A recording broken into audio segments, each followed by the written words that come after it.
The road to Omaha officially begins as 13 SEC teams begin their quest to the promised land this weekend, looking first to punch their ticket to the Super Regional round. We are here previewing, predicting, and breaking down each of the 13 SEC regionals, as well as the three others as well. All 16 regionals will be talked about and predicted here on this show, guys. As always, I am Chris Phillips. He is Harrison Fant, and this is the WINDUP, SEC Unfiltered's bi-weekly college baseball show, the best college baseball show on the internet. Appreciate each and every single one of you tuning in, guys. As always, make sure you like, subscribe, turn on notifications. Check us out via podcast, where we get your podcast. You can also find us across all social media platforms, as well as our website, secunfiltered.com. And as always, we're powered by our friends over at FANDUEL. Visit FANDUEL.com/SECU to join today and get started with $250 in bonus bets when you win your first $5 bet. Once again, that's FANDUEL.com/SECU to get $250 in bonus bets today. The road to Omaha officially begins this weekend, 24 hours from the time of us speaking, as the regional round gets underway. 13 SEC teams attempting to punch their ticket to the Super Regionals en route to the promised land that is that beautiful city in Nebraska. Again, we are here previewing, predicting, and breaking down each of the 16 regionals. Yes, even the 3 non-SEC included.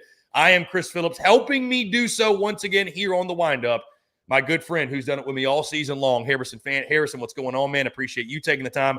I am fired up, and it's like I told you on Monday when we got the field, the most exciting part of this time of year, the games, the shows, it all only gets bigger and more exciting. And my friend, we have made it to Regional Friday Eve, which I know you and I obviously are big baseball folks. We also love basketball. We love football.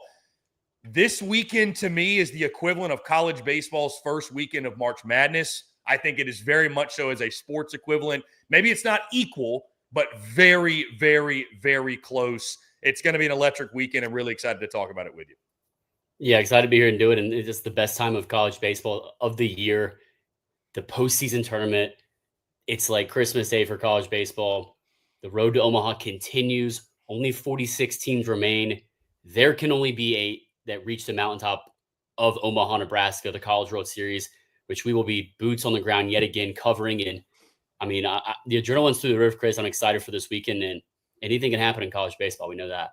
Yeah, Harrison, should we start the show off by letting the folks know where SEC Unfiltered is going to be this weekend? Our guy Dave Shoemate very publicly, we've announced that he's going to be down there in Hattiesburg watching the old Alabama Crimson Tide try to punch their ticket down there in the Southern Miss Regional. You, my friend, will be on the Plains, correct? Yeah, the plan is to go to both Auburn Park and Athens. So we'll see how that finalizing logistics with that, but that's the game plan right now. But at minimum, Auburn's a lock. Auburn's a lock. It should be, yeah. Yeah, Auburn's a lock. Yeah, I'm just reconfirming with you that Auburn's a lock. This is what happens when I let Harrison make the announcements on things. Anyways, yeah, Auburn, Athens, Harrison going to be bouncing around, going to be a lot of fun. I will tell you this, Harrison. My plan, obviously, and I'm going to get into what Friday is. I will not be going on the road this weekend. However, I have been invited Saturday out to the 25th Street garage, 25th Ave, 25th Street, whatever. I have been invited to the parking garage. Whoa. Bordering awesome. Hawkins Field at Vanderbilt. May or may not have to pop my head in there at a tailgate. It's just down the road from you, boy. So it won't be like an official tour stop for me or anything. And again, there will be a lot of other baseball on, so I can't say for certain that I'm going to do that. But you just never know. You never know if you're in the Nashville area. Either way, you gotta go, Chris. You gotta go to the Hawk. You're 10 minutes away. What? 15 maybe? It'll depend on what the Saturday schedule looks like. That's all I'll say. It'll depend. It's TBD. I can't lock anything in for certain, but I am down the road, to your point. The other big news I wanted to drop, guys, again, is we literally sit right now recording, Harrison. You realize we're, at this point now, less than 24 hours away from first pitch. These games are going to get going at noon Eastern, 11 a.m. Central. We've got a full day of baseball on Friday, and certainly it'll be the case on Saturday, Sunday as well, maybe even into Monday. We might get some, if necessary, games. Never know. I am doing my biggest and grandest live stream watch along of all time. And I might be a crazy person for it, and that's totally okay. But I was like, what can we do, or what can I do that is Friday Night Spikes, but on steroids? And so, Harrison, the plan is this. The game started at 11 a.m. Central, 11 a.m. local, where I'm at. Brother, when the games start, we're just going to cut record on and go from there. We're just going to let it ride. I'm going to be live all day long. You guys might get kind of a inside look at my daily life, because obviously I'm going to have to get up, move around a little bit, and do some different stuff. But we're going to have all the games on. Probably 3 or 4 screens will be going for me, and we're going to have the live. And the fun part about it will be I'm going to drop the StreamYard link to a couple of my favorite people, including Harrison, Jake, our entire really SEC Unfiltered crew, probably my guy Blake Ruffino, probably some others as well that cover some different teams. And people are just going to kind of be jumping in throughout the day randomly. They might stay for 5 minutes. They might stay for 50 minutes. I have no clue when they'll jump in. The more the merrier. But, yeah, it's going to be a lot of fun, kind of like our version of squeeze play, although I won't be able to show you any of the games, which is unfortunate. But we will be able to talk about them and shoot the shit and have a good time. Again, think Friday Night Spikes on steroids tomorrow. So I'm looking forward to it. It's going to be a lot of fun. So yeah, it should be a blast. And not sure, like you said, not sure what exactly we're going to get into, who's popping on when, where, how, and what's going on with games. But it should be a exciting day for sure for college baseball, but chopping it up throughout the day as well. Yeah, listen, if myself and Texas and Tennessee fans can make it through tomorrow without killing each other, then we'll have made some real progress. On that note, let's dive into the regionals, Harrison. Again, we got 16 regionals to discuss. We're going to lock in our predictions for each of them. And boy, do we have some exciting matchups. So without further ado, Harrison, let's start with the number 1 overall national seed, the Nashville Regional. The Vanderbilt Commodores hosting this one, of course, is the number 1 overall national seed. They draw 2 seed Louisville, 3 seed East Tennessee State, and 4 seed Wright State. Vandy's first game is at 5 o'clock local time at the Hawk against Wright State. Harrison, your thoughts on this regional? And, of course, we talked about a lot of these on Monday and kind of gave our initial reactions. Thoughts on the regional and your pick for who comes out of Nashville? Yeah, and like I said in our initial reaction, kind of immediate thoughts was I didn't think it was that, easy to regional as, you'd think and would expect with a number 1 overall seed in the country. I think Louisville is a better team than, people give them credit for. And, for how their season's gone, I think they're kind of an up and down team that plays, really well at times and has played, below their level of kind of expectation at times. But, they got some talent. I've covered them. I've been on the call for games for ACC Network for Louisville games and, know the talent they have, talking to head coach Dan McDonald there and, the passion he has for his program and just learning more about the team this year, especially, and, seeing them play in person, obviously, for a whole weekend series. With that being said, I also think that East Tennessee State, ETSU, is a very good ball club. I really do. I think they're a really strong mid-major, I'm not going to say powerhouse, but they just played exceptionally well this year. One of the best mid-major programs, I think, in the country this year. And, they ended Tennessee's unbeaten streak to start the season at like 20-something games undefeated. When you look at it in the tournament, they have the number 1 weighted on-base average of 436. It's number 9 in the country, number 1 tournament rank, though. There's just a lot of great stats. They're number 1 in slugging at 568. They're number 3 in home runs at 116. Everyone knows, I feel like all season long, that they've been one of the top teams in the country, mashing baseballs, flattening balls, putting them out of the yard. And, they've proven that on big stages, against teams like Tennessee when they played that. And, I said, watch out for them in this midweek game, and they ended up winning. I think they're a really offensive heavy team that, in a game that, if it's a high scoring game, that they feel comfortable kind of slugging it out with teams. But I think just the pitching is going to be concerned for them. But I do have Vanderbilt winning this regional. I think it'll be a little bit tougher than people think, kind of expect, which is, Vanderbilt's hot into the season, how great they've been playing, how, they won the SEC tournament. But I just think the pitching's too overly dominant for Vanderbilt for the rest of the regional. And the bullpen's really, really strong too, and how much the offense has picked up.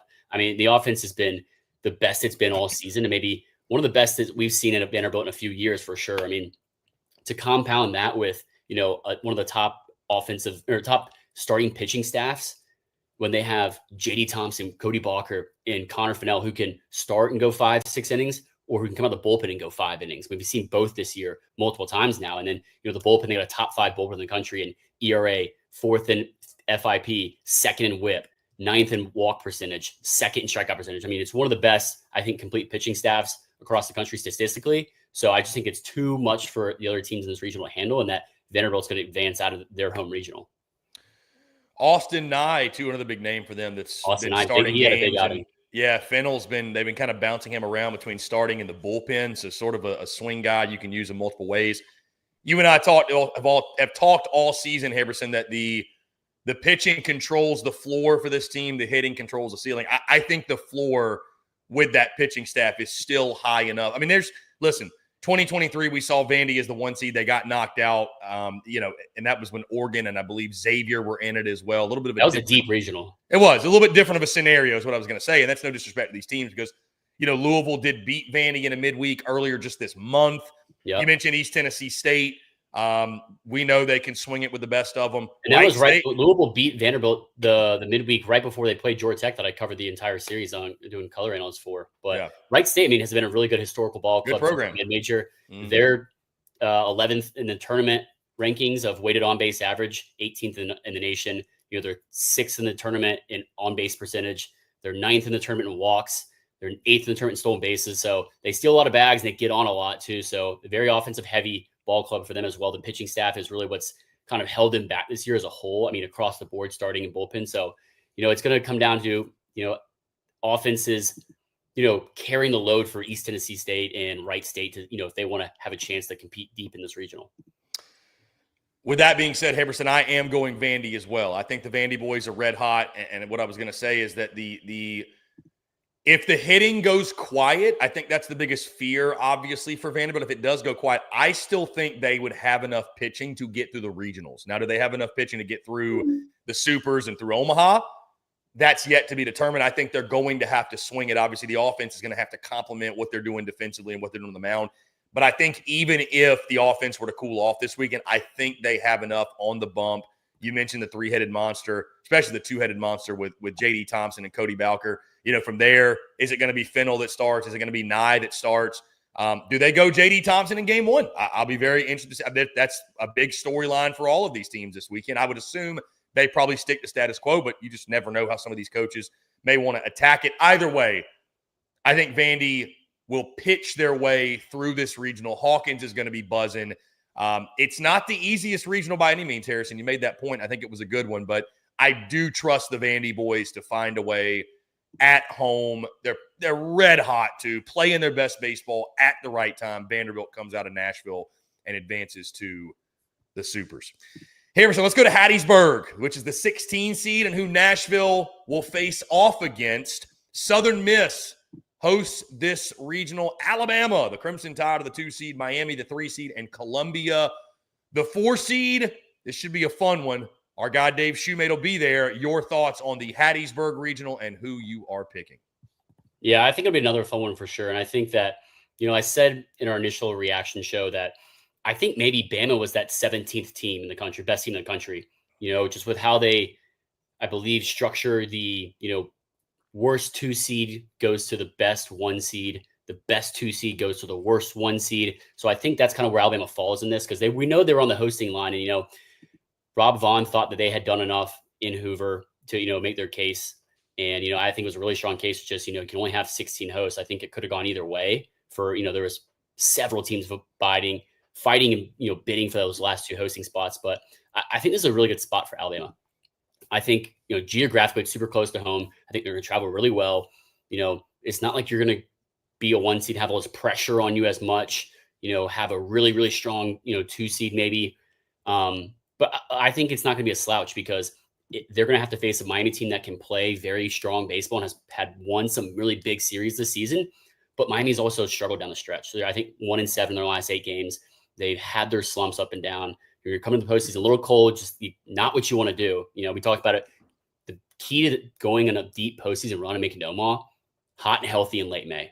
Hot and healthy. And, it's hard to have both of those. And it's hard to have one of them exceptionally well. But Miami is just a tricky spot and a tricky team that can, do well in both ends or, can struggle on both ends. But their starting pitching staff, I think, is the key for Miami is just how dominant they've been. They've got just several guys in the mountain that just don't walk guys. They have the 8th, ranked walk percentage in the tournament and 32nd in the country. I mean, their bullpen's really good too. I think their ceiling is going to be how much they hit, because they're kind of around 60th in the tournament hitting wise, and weighted on base average, batting average, slugging, home runs. They're 42nd in the tournament. They're 90th in the country in home runs. So it's not like a huge offensive, reliant offense for Miami, like some other schools we've talked about recently. But Alabama's done some really good things on the offensive side of things.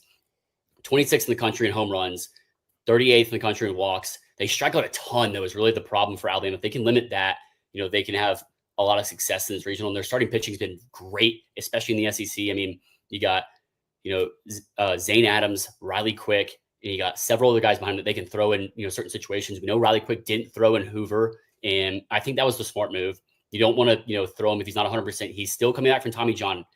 People have to remember that. I know he's well ways out of that, but that's still a factor I think that people forget about. They're not going to throw him on short rest. They told me that. Yeah. That's the biggest thing. And Rob Vaughn said the same thing to me. And they said Riley Quick would throw every day if he could. He's that kind of guy. And he wants to be out there, but it's about, he goes, we have an obligation to protect our players. And I said, that's one of the most respectful things I've heard a coach say, and be so honest and, genuine about, and just prove it, not just say it, but Bama's got some, bullpen inconsistencies, the high ceiling, also I think a lower floor, just at times they struggled, but, they got one of the best closers in the country, Carson Osmer, who, they're going to need to pitch some big innings and get some big outs for them, especially if they end up going to play, beating Miami and playing Southern Miss, because you're going to face JD Middleton, who was probably mid-major pitcher of the year. I mean, one of the best pitchers in the country statistically, and he's had an exceptional year. Obviously, pitching in the Sun Belt, a little bit different than the SEC, but I mean, this Southern Miss's pitching staff is so elite and so strong. They're 3rd in ERA in the tournament, 8th in FIP in the tournament, 4th in WHIP, 4th in walk percentage, 18th in strikeout percentage, all in the tournament. Those are all top 25 in the nation. I mean, their bullpen is not bad either. They're about 30 to 50th in the nation in all those categories as well, top 30 in the tournament. The offense has mashed the ball a lot. I mean, they've hit more home runs than Alabama. They've hit 7 more home runs this season than Alabama.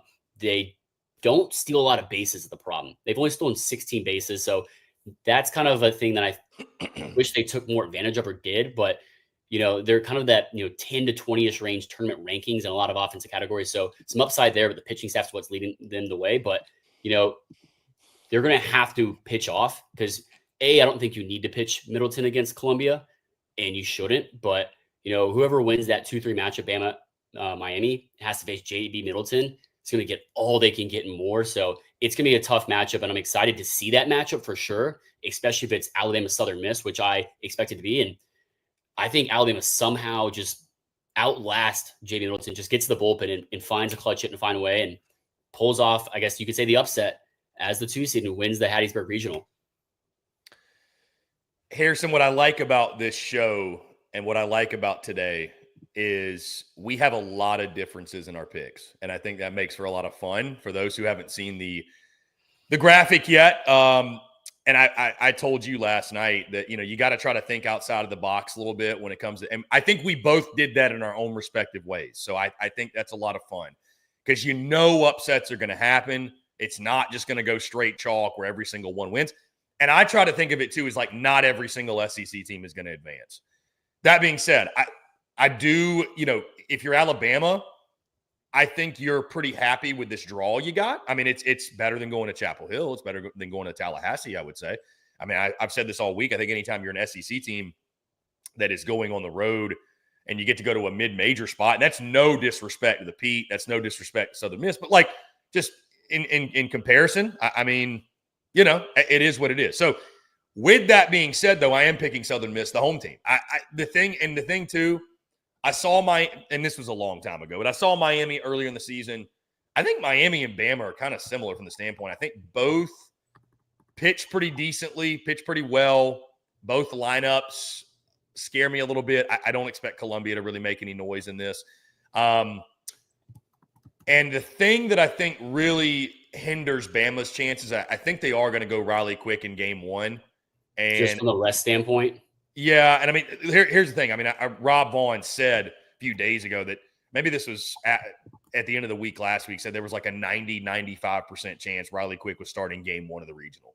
So, and that could change. I don't know.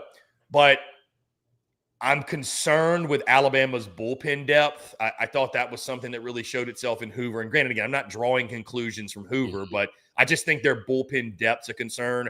I do think trying to beat Middleton on his home mound is going to be a really, really tall test. And we know, Harrison, that game 2 is what it comes down to. You start 2-0 in the regional. I don't know the exact numbers, but it's like over 75% of the time you're going to win the regional. So, like, that's what it really comes down to.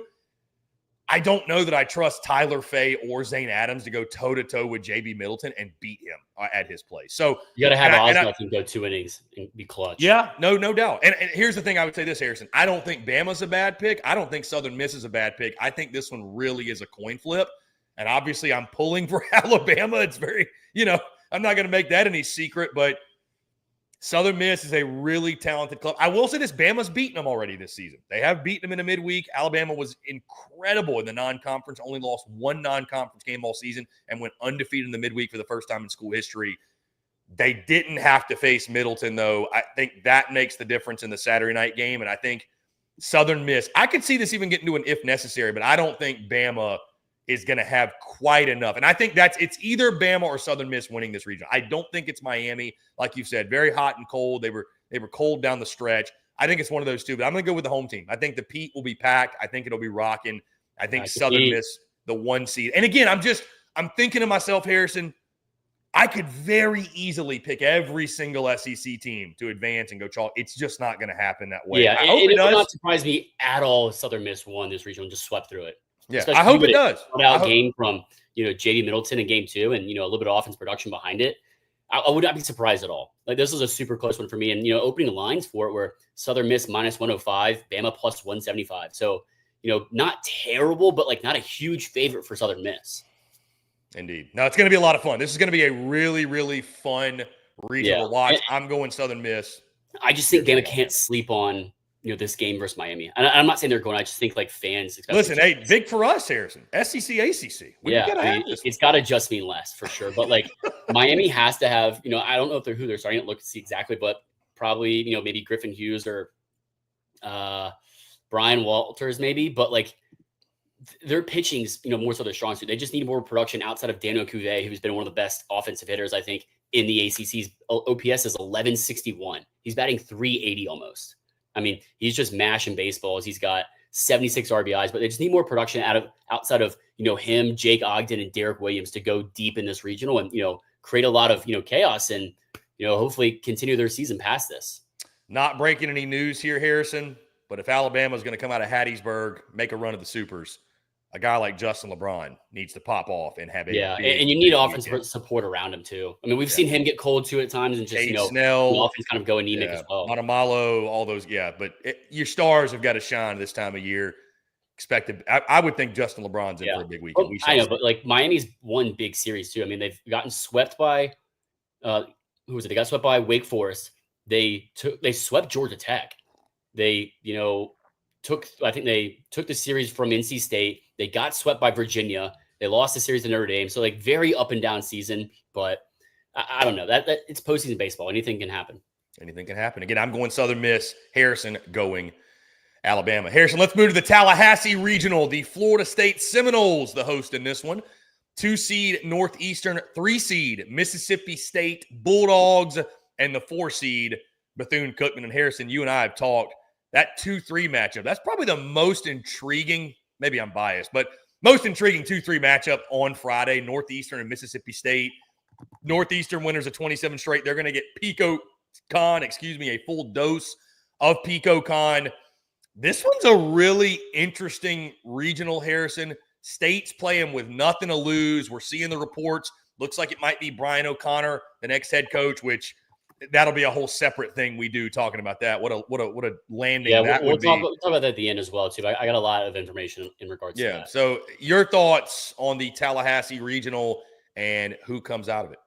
Yeah, like I said, I think this is going to be one of the best opening round matchups just from a 2-3 standpoint specifically. Northeastern, Mississippi State, just two really hot teams. Northeastern's the hottest mid-major team in the country by far. It's not even close. They've won 27 straight games. They lost the game before that and then went on a 10-game heater, so 10-game win streak, lose one, 27-game win streak now in the season. They are number one in the tournament and nation in ERA, whip, and walk percentage. They walk 5.2% of batters. That's unearthly good. That's just so good. Obviously, different level of competition than playing in the SEC or the ACC. Take it for granted, but you control the controllables. They're second in the country in FIP, which is fielding independent pitching, a different stat that's similar to ERA. It can be a lot better at times.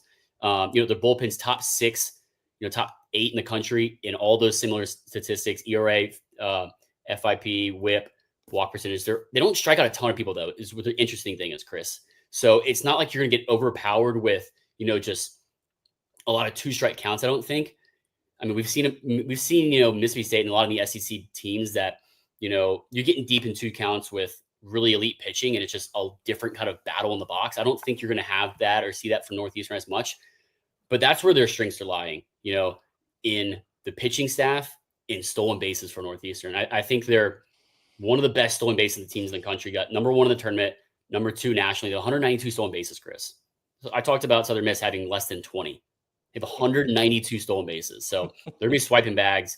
It's going to be similar to kind of like playing Kentucky, it feels like, honestly. Mm-hmm. I think just really good pitching, good bullpen, and they're stealing a lot of bases, playing clean defense. So that's going to be the biggest thing. And obviously Mississippi State coming in really hot too.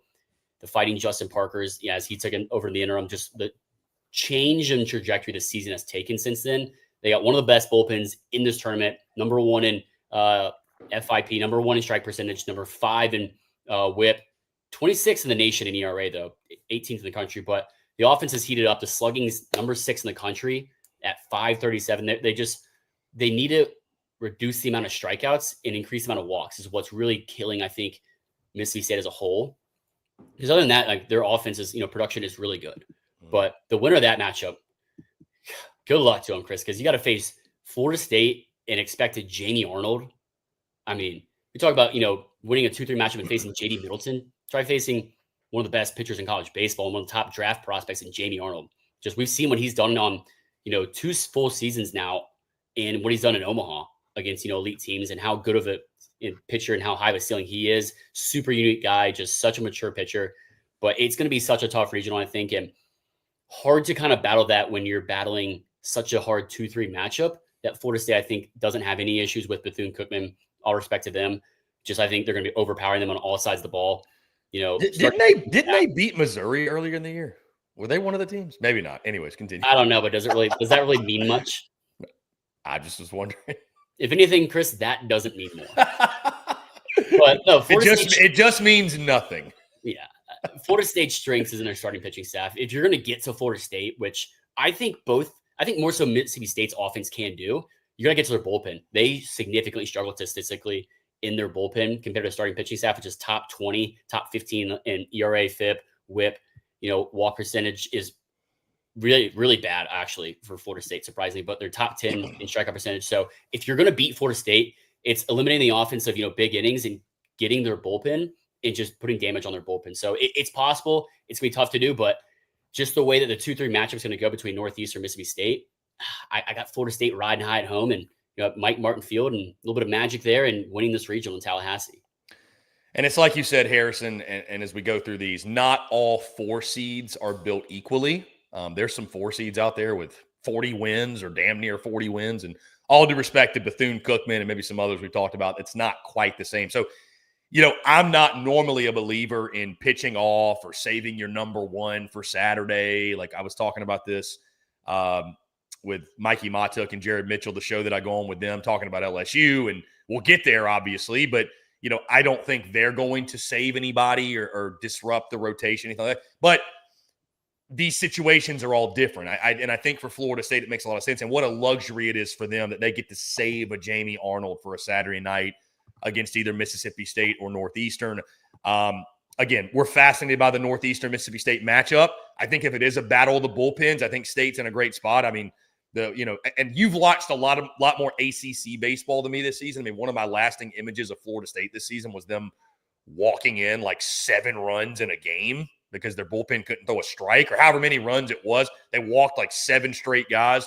So if it comes to a battle of the bullpens, I feel pretty good about State. But, yeah, Florida State at home, just hard to go against them, man, especially, again, with you got arguably the best pitcher in college baseball and Jamie Arnold that'll be taking the bump on Saturday against you. So I think Florida State we'll be able to get up 2-0, be able to ride that and take the regional in Tallahassee. So, and here's the thing, though. Mississippi State, there's dangerous sitting the team in the tournament because they have nothing to lose. There's no coach to save a job for. There's no added pressure for them. And when you have a team that has nothing to lose, the man who wins the fight typically is the man who's willing to die. The man that's got nothing to lose is the scariest man in the fight. So, we'll see. But I can't pick against Florida State at home right now. Chris, imagine if Mississippi State went on a run and got to a odd of a situation that would be. Yeah, I mean, listen, they'd have to keep. I'd say they'd have to keep Justin Parker on staff in some capacity, but I don't know. We'll see. No, I think it'd be great for the future of the program. I think it's actually would set up really well. I don't think them going on a run would be any negative in any way. It's like, hey, you can pick up the pieces and kind of keep it going.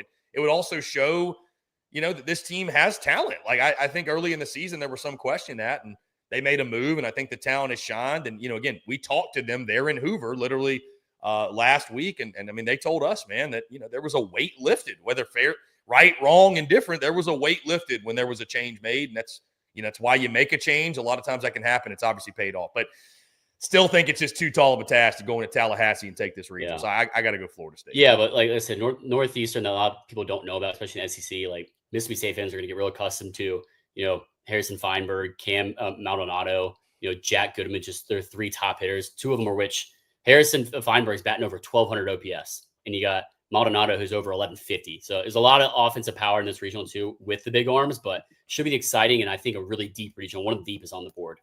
I'm excited too, Harrison, before we move off, to get a look at Northeastern, because we hear a lot about these teams. The SEC and ACC teams in postseason. That's what I'm saying. Like, we hear a lot about them, but admittedly, like, you and I are pretty locked in with what we've got to watch with the SEC. I'm just curious. Like, hey, you've won 27 in a row. Like, you probably haven't seen a PicoCon in the last 27 games. Like, just call what is like. Yeah. I will be intrigued to see how they stack up with some of these big boys, if you will. So Florida State minus 125. These are opening lines. We'll do for the whole show. Northeastern plus 230. Mississippi State plus 300. So to win the regional, correct? Win the regional. Yes. Okay. Northeastern second best odds. Interesting. Harrison, let's go to Corvallis, the Oregon State regional. Yes, like I told you, we're talking all 16, not just the one SEC teams are hosting or involved in. Oregon State, the host, and a top 8 national seed out there in Corvallis. TCU, the 2 seed. Southern Cal, USC, the 3 seed, and St. Mary's, the 4 seed. Harrison, I'll be quick with this one because, again, like I said, I mean, they're not even Pac-12 anymore. I haven't watched a ton of Oregon State or West Coast baseball, but I am going with the Beavers. Listen, they played 16 home games all season long. They ain't losing a regional at home, finally getting to be at home for a full weekend. I know that there's a sexy upset pick in this regional that you may or may not be getting into here in a few moments, but I'm going to go with the Beavers. I think it's Los Beavs on Twitter, one of the best follows in the college baseball community. Give me Los Beavs. Give me Oregon State. They advance out of Corvallis Regional into the Supers. I don't mind the pick. I think it's going to be such a weird regional because of the fact that, you're getting just obviously kind of a western half of the United States, just teams, but like TCU's coming in super hot. The situation with, Oregon State being independent playing, was it 12 home games you said? Like 16, I believe 16, it was. It's just 16. Super weird. And it's hard to kind of grade that and how their season was. Obviously the talent on the, team you can grade, but just like, I just feel like it's super hard to grade because like, think if they're playing in, the Big 10 or the Big 12 or, how that would compare. It's hard to really judge that, I think, as much other than you can, judge the statistics, but then, Southern Miss plays in the Sun Belt, Northeastern plays in, major conference in the Northeast that I can't name right now, but they're super talented nonetheless. They got a lot of talent on their team. You got Avia Arquette, who's one of the top prospects in this upcoming draft. I mean, he's batting 350 nearly. And they're starting shortstop. He's just the leader in that clubhouse. You got, Trent Caraway. I think he's a leader too. He hasn't been struggling. He's been struggling more so than, others, but, he's a big name prospect that, there's a lot of talent on the board too with him. And, Gavin Turley, that is another big bat in their lineup too. That's really important, is second in the team in RBIs, 57. They got a lot of offense production too. And, no one plays better than you do at home, I think, except for West Virginia. Everyone plays better at home. They're going to get a whole weekend at home. Hopefully, more than 2 games, but they've got an elite pitching staff. a really good bullpen, and, you know, a lot of offense production outside of striking out a bunch, which they do. They strike out. They're the 211th ranked team in strikeouts this season in the nation, 37th in the country. They're a national seed, Chris. So they don't steal a lot of bases. They've stolen 34 bases this year. That previous team I mentioned, remember, 128. Oregon State doesn't steal bases. They're 60th out of 64 in the tournament in stolen bases. So it's a lot of reliance on their pitching staff. That's 10th in ERA in the tournament, 23rd in FIP, 11th in WHIP. They walk a lot of guys, though, Chris. They walk almost 11.5% of batters, which is 3 times kind of above average, right? You kind of want to be in that 5.5 to 7.5 range. They're 60th in the tournament doing that, 246th in the nation. They strike out in the top 10 of batters, 27% in the nation in tournament. So really good bullpen behind them, but it's just, you know, how much offensive production can they get to support that? And I think TCU is going to give them hell. I think TCU is coming in really hot. I think they have one of the best bullpens in the country in the tournament. They're top 10 in ERA, FIP, WHIP, walk percentage. They're 14th in strikeout percentage. They're 10th. I mean, they are a really talented bullpen with a lot of upside in the starting pitching staff too as well. The offensive numbers don't pop off the page other than they're batting 300. And, you know, they steal, I'd say, a little bit above average bases. But it's just one of those, can things come together in the right way that they need to, you know, to do? And it's going to rely on, you know, Sawyer Snyder, Noah Franco, and guys like that, and like Chase Brunson to, you know, elevate the offense production more to support the pitching staff. Because, you know, when you got guys like Tommy Lepore and, you know, Caden Parker on the mound, I know Caden Parker struggled in his last outing, but, you know, Mason Brasfield looked really sharp against Kansas. I mean, they have the talent to go in there in Corvallis and win this regional. And I think they go in there and pull it off, Chris. I think they upset the Beavs at home. The Beavs, it feels like, play so many home regionals. They're so good at it, obviously. And, you know, always one of the best teams in the country. I think TCU's just riding a hot hand here, riding the bullpen. I love the bullpen. I think they match up really well with the rest of the teams in these regionals. St. Mary's struggles offensively, struggles immensely starting pitching wise compared to, you know, a lot of other teams in the tournament. They're bottom 5 in the tournament in that. And I don't think Southern Cal has enough outside of their bullpen, which I think is really good too, but just not as elite as TCU. So I'm riding TCU to pull off the upset here, Chris. It's not a bad pick. TCU, one of those programs you feel like every year, death taxes in Omaha for the Horned Frogs. So again, Corvallis, you're going TCU. I'm going Oregon State. That'll be a fun one out on the West Coast. Harrison, let's go to Chapel Hill. The Chapel Hill Regional, the North Carolina Tar Heels, the host, the 2 seed. There's the Oklahoma Sooners, 3 seed Nebraska, 4 seed Holy Cross. And Harrison, it is of note, we now know it'll be Malachi Witherspoon going tomorrow night. And I should have known that. I should have known that going in after SEC tournament because he was the one who didn't pitch. Cade had a really good outing. You know, Kyson pitched the game before him, but I should have expected that more so. I was just thinking with how good, you know, watching Cade and how good he looked and kind of keeping on that rotation. But obviously Malachi going in game 1, and I think that's the right choice. But go ahead. No, yes. Anyways, you take it away. I mean, again, we know Malachi's going game 1 for the Oklahoma-Nebraska game. Yep. And Jackson Brockett's going for Nebraska. And he had a really strong – he went 6 innings, 6 hits, 1 run, 4 Ks, 2 walks against Oregon his last outing. Yeah, so we're assuming, obviously, that I say assuming – Oklahoma banking on beating Nebraska, saving Kyson Witherspoon for the Saturday night matchup. You have had some strong thoughts on why they have to do that. So, again, I'll kick it to you. Thoughts on the regional, thoughts on Oklahoma's strategy, and pick for the weekend in Chapel Hill. I'll start with Nebraska, the 3 seed. I mean, they've been on a really hot run to end the season. They obviously blank UCLA in the Big Ten championship in what felt like it looked like a home game, playing at Charles Schwab in Nebraska, to win and get into the tournament. Because I don't think that they necessarily make it in the tournament if they don't win that, honestly.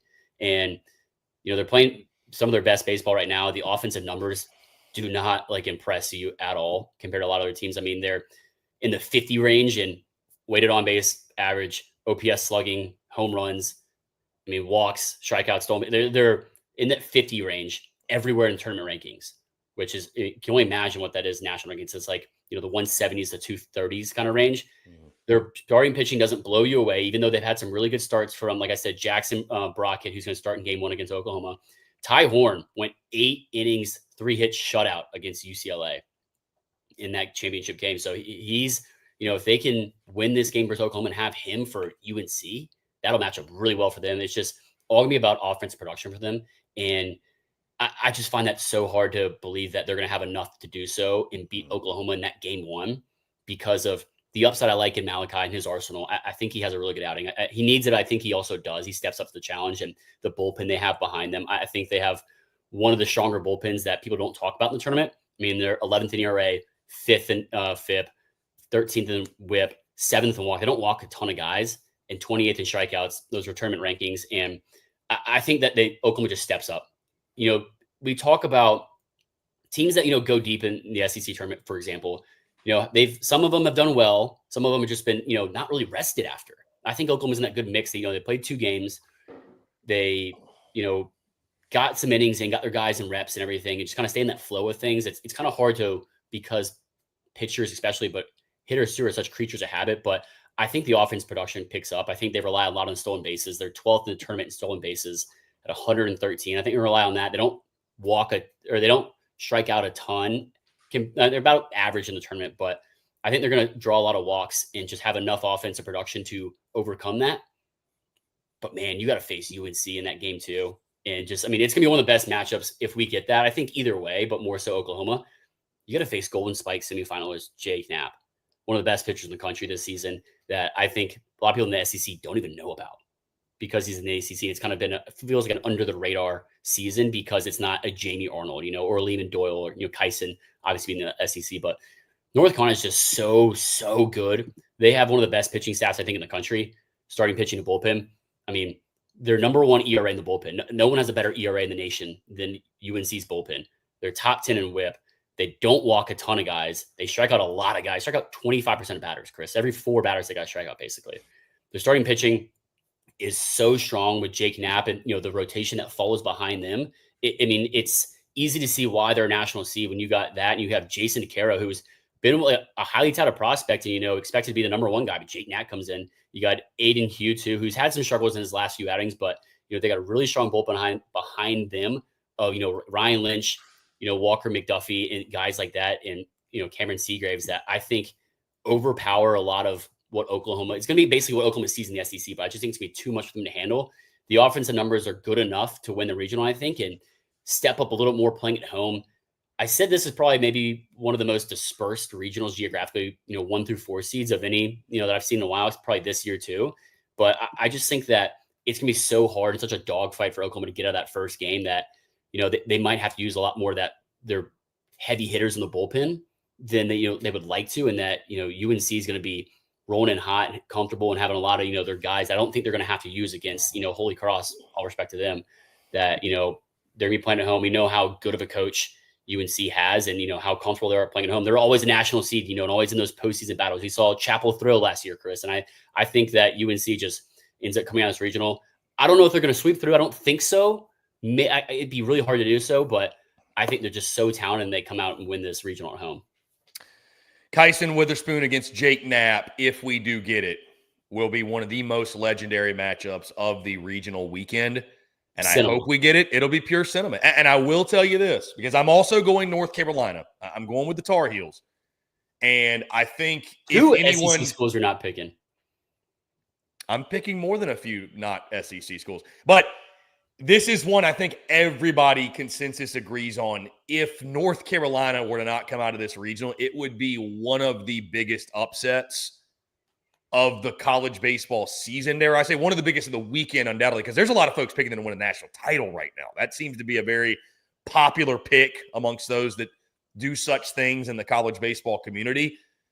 But I will tell you, listen, again, it's all about winning that Saturday night game, getting to 2-0. If Oklahoma gets there, Kyson Witherspoon can outduel anybody.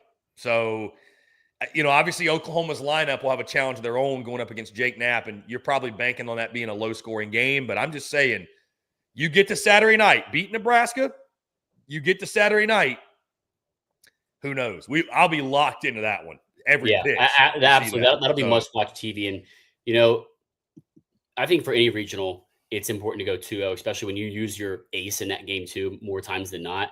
It's just so hard to fight back out of that because you got to beat that team twice now. Yeah. I mean, most times you have to win that game. I mean, again, the numbers say over. I think it's probably close to 80%. Yeah, it's more, so especially when you're the home team too, and you're hosting. But yeah, I still am going to go North Carolina. I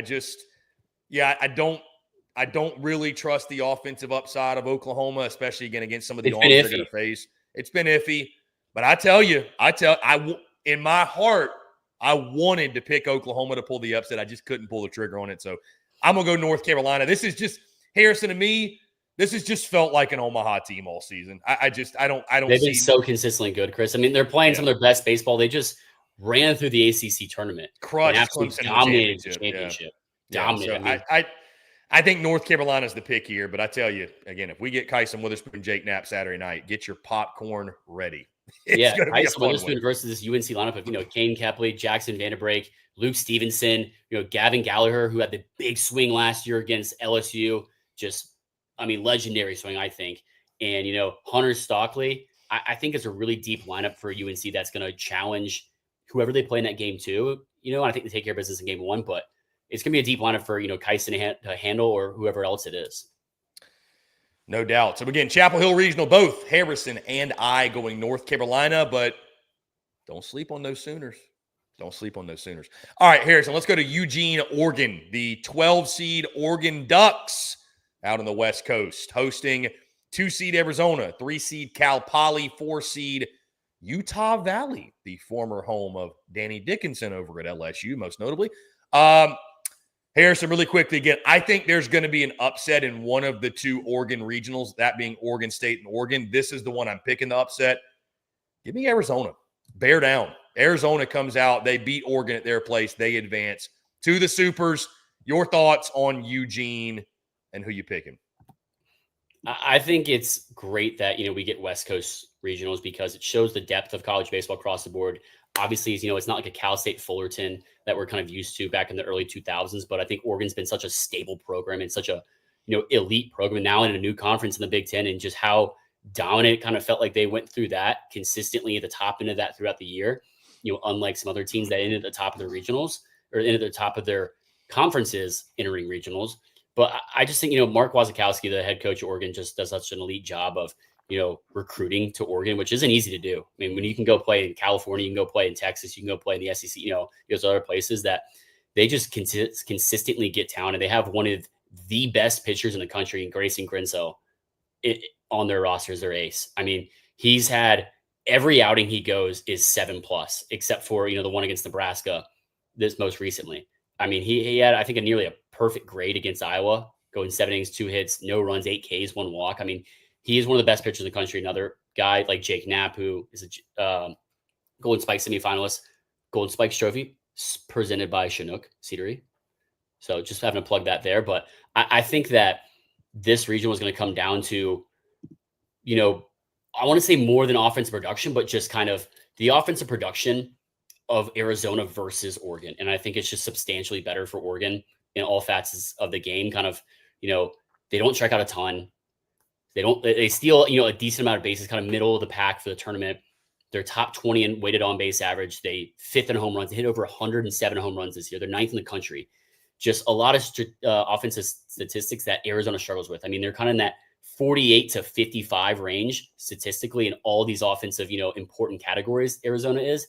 They're playing great baseball though right now, and it's all predicated on the backs of their pitching staff. I mean, and their bullpen. Their bullpen is number 2 in walk percentage. Number 1 in walk percentage, number 2 in FIP. It's just going to be, can you hold down this Oregon lineup enough? And, they're going to have to play a really talented, kind of scrappy Cal Poly team that, those West Coast teams, those mid-majors that we kind of sleep on or don't think about as much. I think that'd be a good game for sure. I think Arizona comes out on top, but just, I don't think they're going to have enough offense production that is going to be able to match Oregon's offense production to go with their pitching staff and get past, Grinswell. I think it's just going to be too much for Arizona to handle. And I think Oregon finds their way out of their own regional in Eugene and ends up in another super, just something we feel like we've been seeing the past few years for Oregon under Mark Wasikowski. Mark Wasikowski, one of those hot names on the coaching boards, but for now, of course, leading a really good Oregon Ducks program. Yeah. And they've got over their half their lineup bats over 300. I mean, Jacob Walsh. I mean, you got Maddox Moloney, you got Ryan Cooney, you got Dominic Hellman, their DH. He's just a stud. They got guys several guys almost at 50 RBIs. So deep lineup for sure. Eugene Regional, Harrison going Oregon. I'm going with the upset. Arizona to come out of that one and punch their ticket to the Supers. Harrison, let's get to Chris's favorite regional. To the favorite, one of our favorites, both you and I, the Conway Regional, where the Coastal Carolina Chanticleers, right up there by Myrtle Beach in South Carolina. I do want to say the Eugene Regional odds, -210 Oregon, +5 or +250 for Arizona, +500 Cal Poly. So heavy favorites for Oregon. Yeah, interesting. On to Conway. Again, Coastal, the host, obviously, there in Conway. The 2 seed, most notably, the Florida Gators. Gator Boys looking to stay hot. 3 seed East Carolina, 4 seed Fairfield. Harrison, I don't know if you noticed this, by the way. You and I both have been making the rounds of Coastal Carolina Twitter. I've seen a couple of different Coastal Carolina fan accounts that have taken the clip. Maybe it's more so me. Haven't seen me yet. Have taken the clip. Well, but it's both you and I. It's from the clip. You going, yes. Right. But it's both you and I in it. Either way, that clip has been circulating through some of the Coastal Carolina circles saying, like, this is what they think of us. How dare they? So Coastal Carolina fans, very familiar with SEC Unfiltered this week, I believe. Either way, though, the Florida Gators, the 2 seed in this one. Harrison, we talked about it on Monday. We love the draw. Does that lead to the result that we think it may? Were we a little bit too confident? I'm curious to hear your thoughts. What do you see playing out in Conway? Who comes out of this one, punches their ticket to the Super Regionals? Yeah, I think it's going to come down to, obviously, Florida and Coastal. And I think it's going to be, By the way, I don't mean to interrupt you. By the way, game 1 for Florida, 2-3 seed matchup, Florida, East Carolina. We do know the pitching matchup. It will be Liam Peterson for the Gators. Ethan Norby for East Carolina. Pretty good lefty. So be a challenge in game 1 for him. Yeah, Ethan Norby is a really good, prospect and, talent for East Carolina. He's probably their ace, if I had to say. His best outing of the year is against Wichita State. Went 7 2/3, 3 hits, 1 run, 7 7-5 with a 3.81 ERA. It's been pretty good. Yeah, so he's super talented for sure. And, I think East Carolina is in a position which they can't save, their ace. They have to use him, especially against Florida and how talented they are. One of the best 2 seeds in the country. And, just the rise and how hot they are in the season, how important, that's been for them, because they're the first team that's gone 2-10 or worse to start conference play to make the postseason. Unbelievable feat in that, they're doing it right now with hopefully more than 10 players once they get to Friday in the regional, but, down to 9 players at one time as well. But like I said, I think it's going to come down to just the offensive production at the beach. I think, because I think it's going to, I haven't been to the field personally, but it looks on the smaller side of things. And it's interesting because Coastal's pitching staff is one of the best in the country. I mean, they're 3rd in the country in ERA, just under a tick under 3, 9th in the country at FIP, 2nd in the country in WHIP, Chris, at almost a 1. It's just under a 1-1. They don't walk a lot of guys, 6% walk rate, 5th in the country, and 23.7% strikeout rate, 31st in the country. So they're no slouch. Their season has really, the ceiling for their season has been their pitching staff and the bullpen behind it. I mean, they're 7th in the ERA. I mean, they're top 20 in FIP, WHIP, walk rate, and strikeout rate. And they're just really, really strong on the offensive or on the pitching side of things. The offensive side is kind of more where they struggle outside of stolen bases. They've stolen just a tick under 100 bases this year. So it's going to be interesting to kind of see how teams control that, especially Florida. I mean, we've seen obviously Tennessee struggle with that this season, but I don't know how Florida's going to handle that with a kind of a mid-major team like Coastal Carolina on the road. But that being said, Florida just playing some of their best baseball. The offensive upside and ceiling is so high for them. And, the more they get healthy and just continue to stay hot, Chris, because that's what they've been doing the second half of the season and playing their best baseball, of course. The pitching staff's picking back up. You got Liam Peterson, Pierce Coppola, just how much he's kind of meant to this starting pitching staff and, especially meant to a starting pitching staff. Aiden King, how much he's meant to him. I mean, they're the 4th best strikeout rate in the country at 30%. That is absurd. That's insanely high. And the bullpen's at 8th in the country at 27.8%. So it's going to come down to that. And can you slow down, Coastal Carolina's pitching staff? Because I think if I had to guess for Coastal Carolina, they're going to go Cameron Flukie in that game 1 against the 4 seed. And then Jacob Morrison, who's just every outing for him has been 6+, less than 2 earned. I mean, he's been such a stud and such a staple in just core piece of what Coastal season has been. And, they're going to face just their best arm, their best bullpen arms too. So I'm interested to see how Florida handles that. Chris, I think they go into the beach and take care of business, shorthanded still. And I think they just have too much offense that I don't think Coastal's going to be able to keep up with how, high I am on Florida's pitching staff and the bullpen, continuing to get better throughout, the last 2 weeks and the next, this weekend, just continue to get healthy and kind of a little bit of rest. I think if Kevin O'Sullivan went with what he told us, getting the guys kind of 2 days off after, SEC tournament. So I just think that they're going to have a tough time keeping up with Florida, and that Florida comes out and wins this regional, Chris. And right now, Vegas agrees, Chris.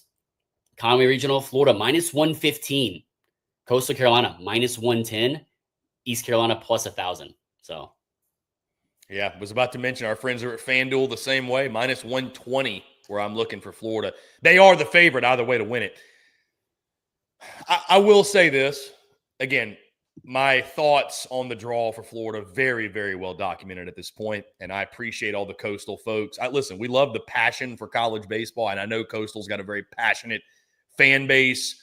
And I understand that it could blow up in my face. That is one thing that I think scares you. If you spend all week talking about how much you love something or how favorable a matchup is, then you get there and it's like, oh, crap.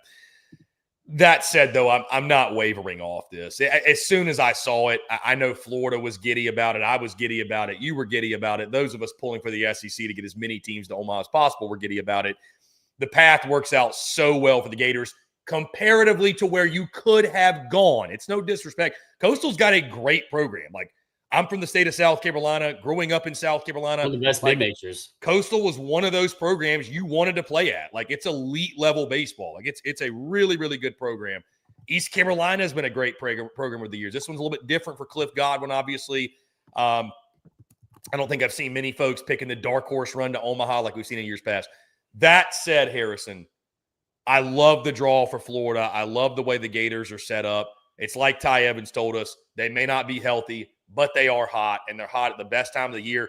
And, brother, you're giving me Liam Peterson, Aiden King, and Pierce Capalla. I'll take that every time. With the lineup that they have, Chris, and here's the thing. Talking to Sully, like, they don't need to save Liam Peterson for a game 2. He told me, Liam Peterson, Aiden King on the same level. Yeah, right? I go Aiden King game 2.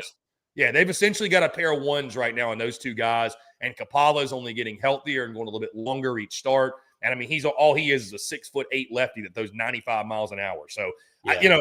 I think they're set up great from a pitching standpoint. The only thing that would concern me about Florida, the bullpen's been a little bit squirrely at times. Moving Jake Clemente to the back end has been a big boost for them, obviously. But, we've seen Alex Philpott give up a lead here and there. Luke McNeely, we've seen him give up a lead. The key for Florida, Harrison, as simple as it sounds, and I know I'm oversimplifying, but it's throw strikes. They've gotten in trouble when they walk guys. The walks, especially early in the year, they were walking too many guys. But like you said, the strikeout rate was one of the best in the country. That was one of their biggest gripes early in the season. Like, we're striking out a bunch of guys, but we're walking a bunch of guys. I think as long as the staff isn't giving any freebies and they're filling the zone and challenging these hitters, and I agree with you, I think offensively, probably still not going to have Colby Shelton back. You don't have Luke Heyman obviously out for the year. Others are missing. But the guys that are in that lineup, they're swinging it well. Ty Evans is heating up. Bobby Baseball has been doing his damn thing. Brody Donay hadn't seen a baseball he hadn't seen cross the plate this season.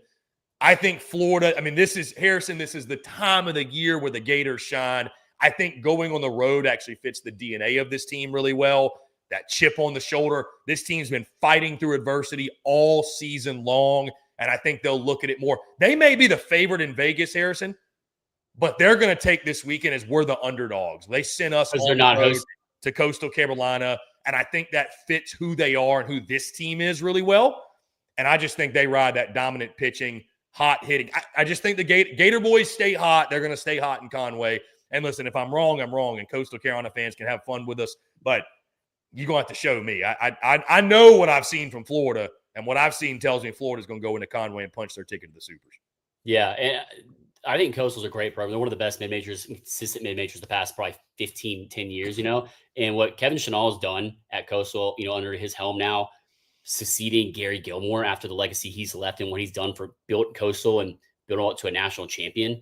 I mean, he's done such a phenomenal job in his short time so far there that it definitely needs to be documented and noted, because it's hard to build a mid-major these days, Chris. It really is. And take over a program that, was built up to winning a national championship as a mid-major and, following that footsteps of legacy. It's not easy to do, but I like the offensive upside of Florida more, as long as they, kind of reduce the strikeouts, because that's where they struggle the most, Chris. I mean, they're 51st in the tournament, 250th in the country in strikeouts at 473.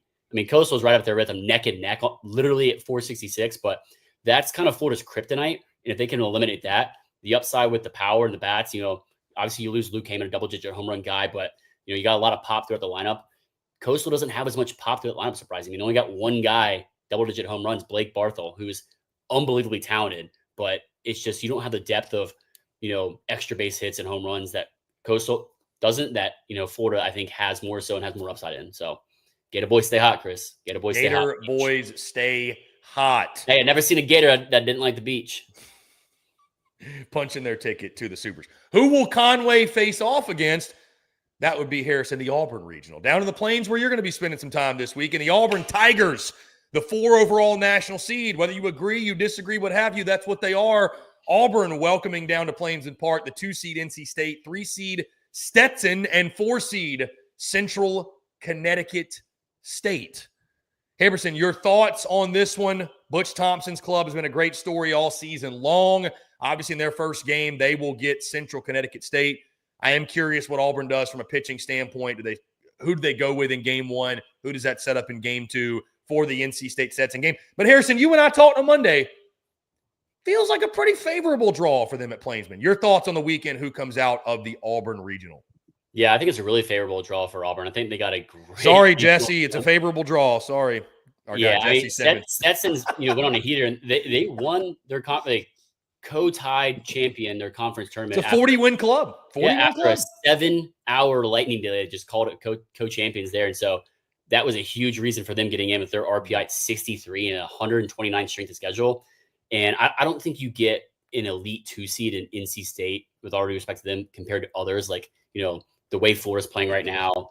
UC, one of the weaker ACC teams. Yeah. Well, I mean, yeah. And, the RPI 34th, strength schedule 29th. So they can play, obviously, and they've been in this situation before. They went to the College World Series last year after upsetting Georgia at Georgia in a game 7. But I think the strength for them relies in not striking out as an offense, but outside of that, they don't blow anyone away with their offense production as much as other schools. I mean, they steal only 28 bags this year, Chris. That's 295th in the country. There's only 3 teams in the tournament worse than them at stealing bags. Stetson, on the other hand, 128 stolen bags. They're 3rd in the tournament, 18th in the country. But NC State, their bread and butter is their pitching staff, and more specifically, their starting pitching staff, with how, consistent it's been for them at the helm there, and what's kind of, I think, guided their season more so than others.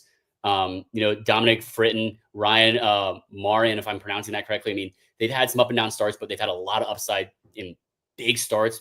Ryan Marin's had, 8 innings, 1 earned, 5 hits against Clemson.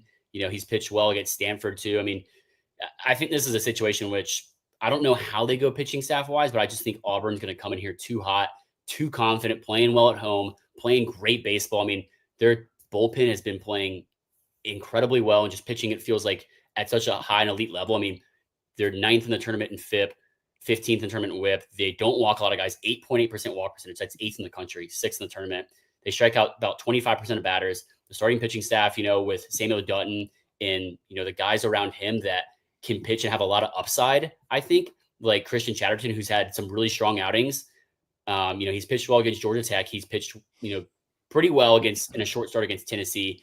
He did struggle against South Carolina and Ole Miss, but, he's had some up and downs. But you've gotten some good outings and good, innings out of, Cam Tilley as well. But the lineup that they have, Chris, I think is underrated in the sense that it doesn't blow you away, right? You have 3 freshmen who are playing just everyday roles.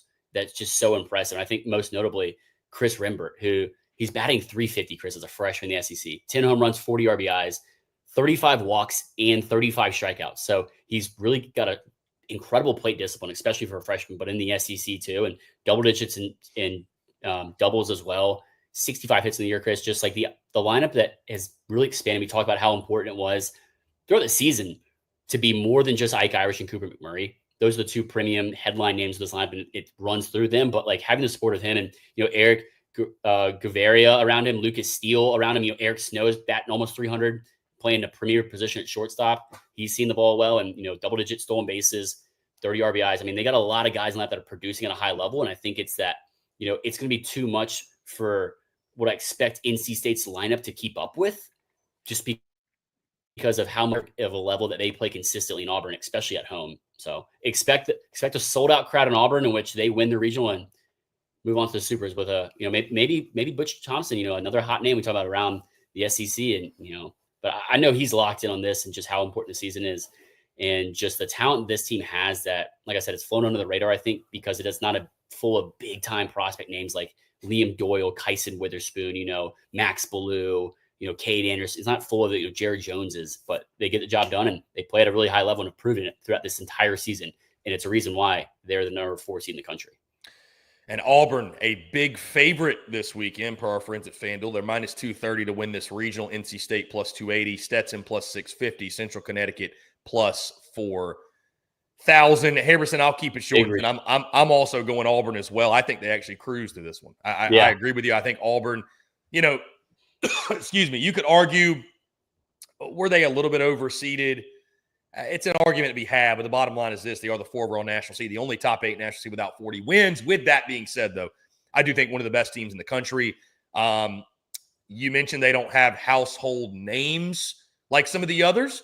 I think that's part of the reason for the disrespect. I think the other part is they're not a blue-blood college baseball program. Like, let's just call it for what it is. They have good history, don't get me wrong, but we don't talk about them in the same lights as the Texases and the LSUs and the Arkansas and some of the others.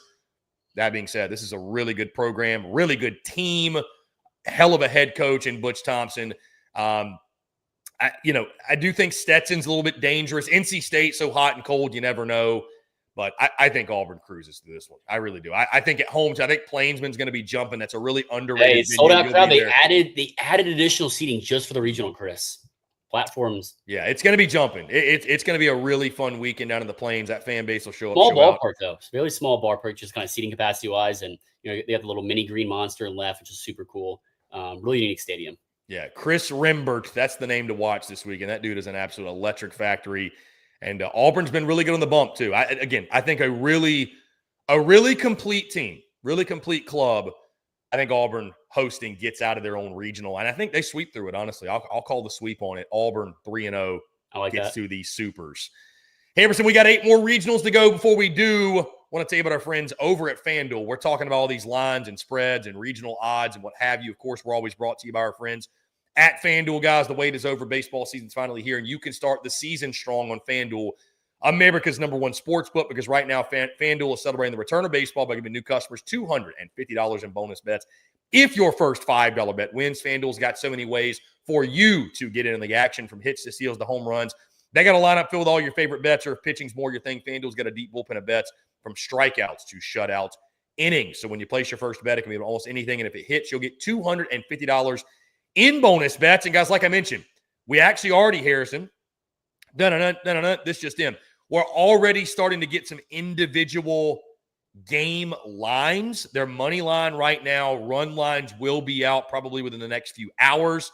So you're going to have that to bet on. FanDuel's got stuff like the regional odds as well. They've also got, Harrison, you can predict the College World Series final result already. Exact so team, too. If you think Arkansas is going to beat Auburn, you can pick that plus 4,200. If you think Arkansas is going to beat Florida, plus 10,000. They've got all kinds of odds, guys. Everything you need this college baseball postseason. Just make sure when you put in those odds, when you put in those picks, I should say, you visit FanDuel.com/SECU to join today. That's FanDuel.com/SECU. Make every moment more with FanDuel, official partners of Major League Baseball. Must be 21 and up and present in select states. For Kansas in affiliation with Kansas Star Casino, or 18 and up and present in D.C. First online, real money wager only. $5 first deposit required. Bonus issued as non-withdrawable bonus bets, which expires 7 days after receipt. Restrictions apply. In terms of sportsbook.fanduel.com. Gambling problem? Call 1-800-GAMBLER. Visit FanDuel.com/RG. Call 1-888-789 7777 or visit ccpg.org/chat in Connecticut or visit mdgamblinghelp.org in Maryland. Hope is here. Visit gamblinghelplinema.org. Call 800-327-5050 for 24/7 support in Massachusetts or call 1-8778-HOPE-NY or text HOPE-NY. In New York, Harrison, with that being said, let's get back into it. The Texas Longhorns, the number 2 overall national seed, they'll look to first repair their outfield fence out in center field. Glad everybody, by the way, that Austin's okay. On a serious note, saw my guy CJ Vogel down there post a video. They got a really bad storm down in Austin. Center field fence. A tsunami earlier in the week. I'm not convinced. Listen, I'm not convinced that Gig'em Bart himself didn't drive to Austin and plow down that fence. And we're just sitting here thinking it was the storm. Is there any video? We're on to you, Gig'em Bart. We're on to you. Not saying it didn't happen. Anyways, though, they're going to get that fixed. Chris Del Conte's all over it. I would assume it's going to be fixed by today. Yeah, Chris Del Conte tweets it's going to be fixed by regional. It'll be fixed. It'll be fixed. So, anyways. Yeah, people out there right now. Yeah, the Texas Longhorns in Jim Schlossnagle's first season in Austin host a regional as the number 2 overall national seed. They have UTSA as the 2 seed, Kansas State as the 3 seed, and Houston Baptist as the 4 seed, who Texas will open up with in the early game, by the way. I believe that's a 1 o'clock first pitch Central Time on Friday. Harrison, your thoughts on the Austin Regional and who comes out of it punches their ticket to the Supers? Yeah, I really like this regional with Kansas State, just kind of the way they've been playing, even though statistically they don't look, super strong or deep. Scrappy. I think there's a lot more scrappiness, upside to them. They slug the ball at an elite level compared to the rest of their offensive production numbers. The bullpen doesn't really blow you away. They're kind of that upper 30s, low 40s range, tournament rankings in ERA, FIP, WHIP, strikeout percentage, walk percentage. The starting pitching's been up and down a little bit throughout this year. I think it's going to be fun to see kind of how they play and which kind of version you get. I expect that, if I had to guess who's going to pitch for them and start, just maybe I think you have to go with Lincoln Sheffield. I think you have to. I mean, even though he had a rough outing last time, he's had some, rough outings, but it's just, can he give you some length and some innings that, keeps you in the ball game? I don't know. That's a tough thing for me, man. I feel like that they can play at a high level, but they also, have shown some weaknesses and getting beat by teams I feel like they should be beating. The offense production for them, they got 4 guys hitting double-digit home runs, over 45 RBIs as well. So it's there. It's just what kind of version you're going to get of that and how it's going to match up against UTSA is going to be really tough, Chris. I like this UTSA team. We've seen them in the midweek twice now this year, beating most notably Texas A&M and Texas in the same season in midweek. So at their place. Very scrappy ball club that, granted, they are, in a mid-major conference, but statistically their numbers translate. You have to kind of take that with a grain of salt, but 14th in a weighted on-base average, 4th in on-base percentage, 33rd in slugging. They don't hit a lot of home runs, though. It's a lot of, singles and doubles and stuff like that. Not a ton of, doubles and home run style, right? They're 47th in the tournament rankings in home runs with 63. They walk a ton, though. 21st in the tournament in walks, 11th in the tournament in strikeouts. They don't strike out a lot, which is going to be important when you're facing elite level pitching like you will if they, play Texas. They steal about average amount of bases, but their pitching staff has been really good, Chris, especially their walk percentage. They walk only 7.7% of guys. It's 31st in the country, 8th in the tournament. Bullpen they don't walk. That's just kind of what they pride themselves on, pitching staff-wise, just not walking guys. I mean, it's really, really cool to see that, and just teams that take pride in that. Like I think Texas does with Max Winter as well, just dominating the zone, not walking guys. But there's a lot of upside with their pitching staff, I think, as well, that I'm going to be curious. I haven't seen who they're pitching yet, but I'm curious how they kind of go about that as a 2 seed that, you can't overlook Kansas State, but when you have to, play to win the regional, you don't just play to win one game, you play to win the regional, and how they're going to have to match up against, Texas and just the lineup that they have and, the pitching staff that they have. Maybe they go Braylon Owens, who's had 3 really good starts back to back to back. I mean, going 8 2/3 against South Florida, 2 earned, 7 innings against East Carolina, 4 hits, 4 runs, I think 3 earned. And then Rice, he had 5 2/3, 2 earned. I mean, he's been really strong his last few outings. Zach Royce, I think, is probably their ace, but he's had some struggles against, Tulane his last outing, Rice as well. And he pitched really well against East Carolina this season. So I'm interested to see how they kind of go about that. But the offensive production numbers for them are really good, Chris, this season, like I said. And it's going to be a balance of both. And just, I think they match up really well with Kansas State, even, as scrappy as they are. And they're going to give Texas hell again. I really do. I really do think so. Even though Texas is about average kind of maybe a little bit below average offensive wise, but just their offensive production, Chris, we've seen it all season long. We've talked to coaches about it. We talked to Coach Loss about it. Just like it seems their offensive production is just so clutch and when you need it to be. Like they're not just getting guys on every inning. When they get them on, they get them in. They're getting them over. Just that is just something that I haven't seen a team do as consistently or as high of a level as Texas has done all year long. And then riding the backs of their pitching staff. You don't have Jared Spencer, and you know how important we keep reiterating that because he's been one of the best arms in the SEC and consistent, as a Friday guy. You don't have that. How they're going to manage the pitching staff. I know you have a lot of concerns about that.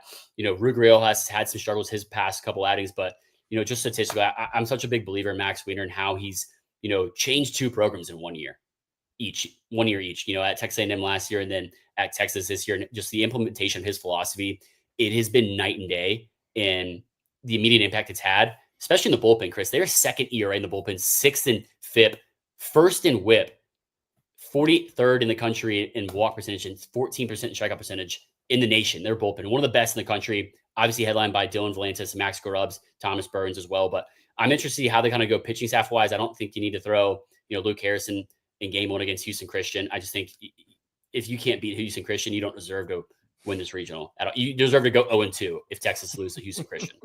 I don't see it happening, especially playing at home at Dish Falk. They're playing for a broken stadium. They're playing for maybe it'll be Polo Grounds. We don't know. We really don't know yet. But I think they just continue the offense production numbers. You get Max Ballou back another week, more so healthy, I think, and just comfortable. He looked really great when he came back immediately. So as long as they can keep the strikeouts down, that's Texas's kryptonite, I think. I mean, they're 292nd in the country in strikeouts with over 523 strikeouts. That's 59th in the tournament. And they're the number 2 overall seed, Chris.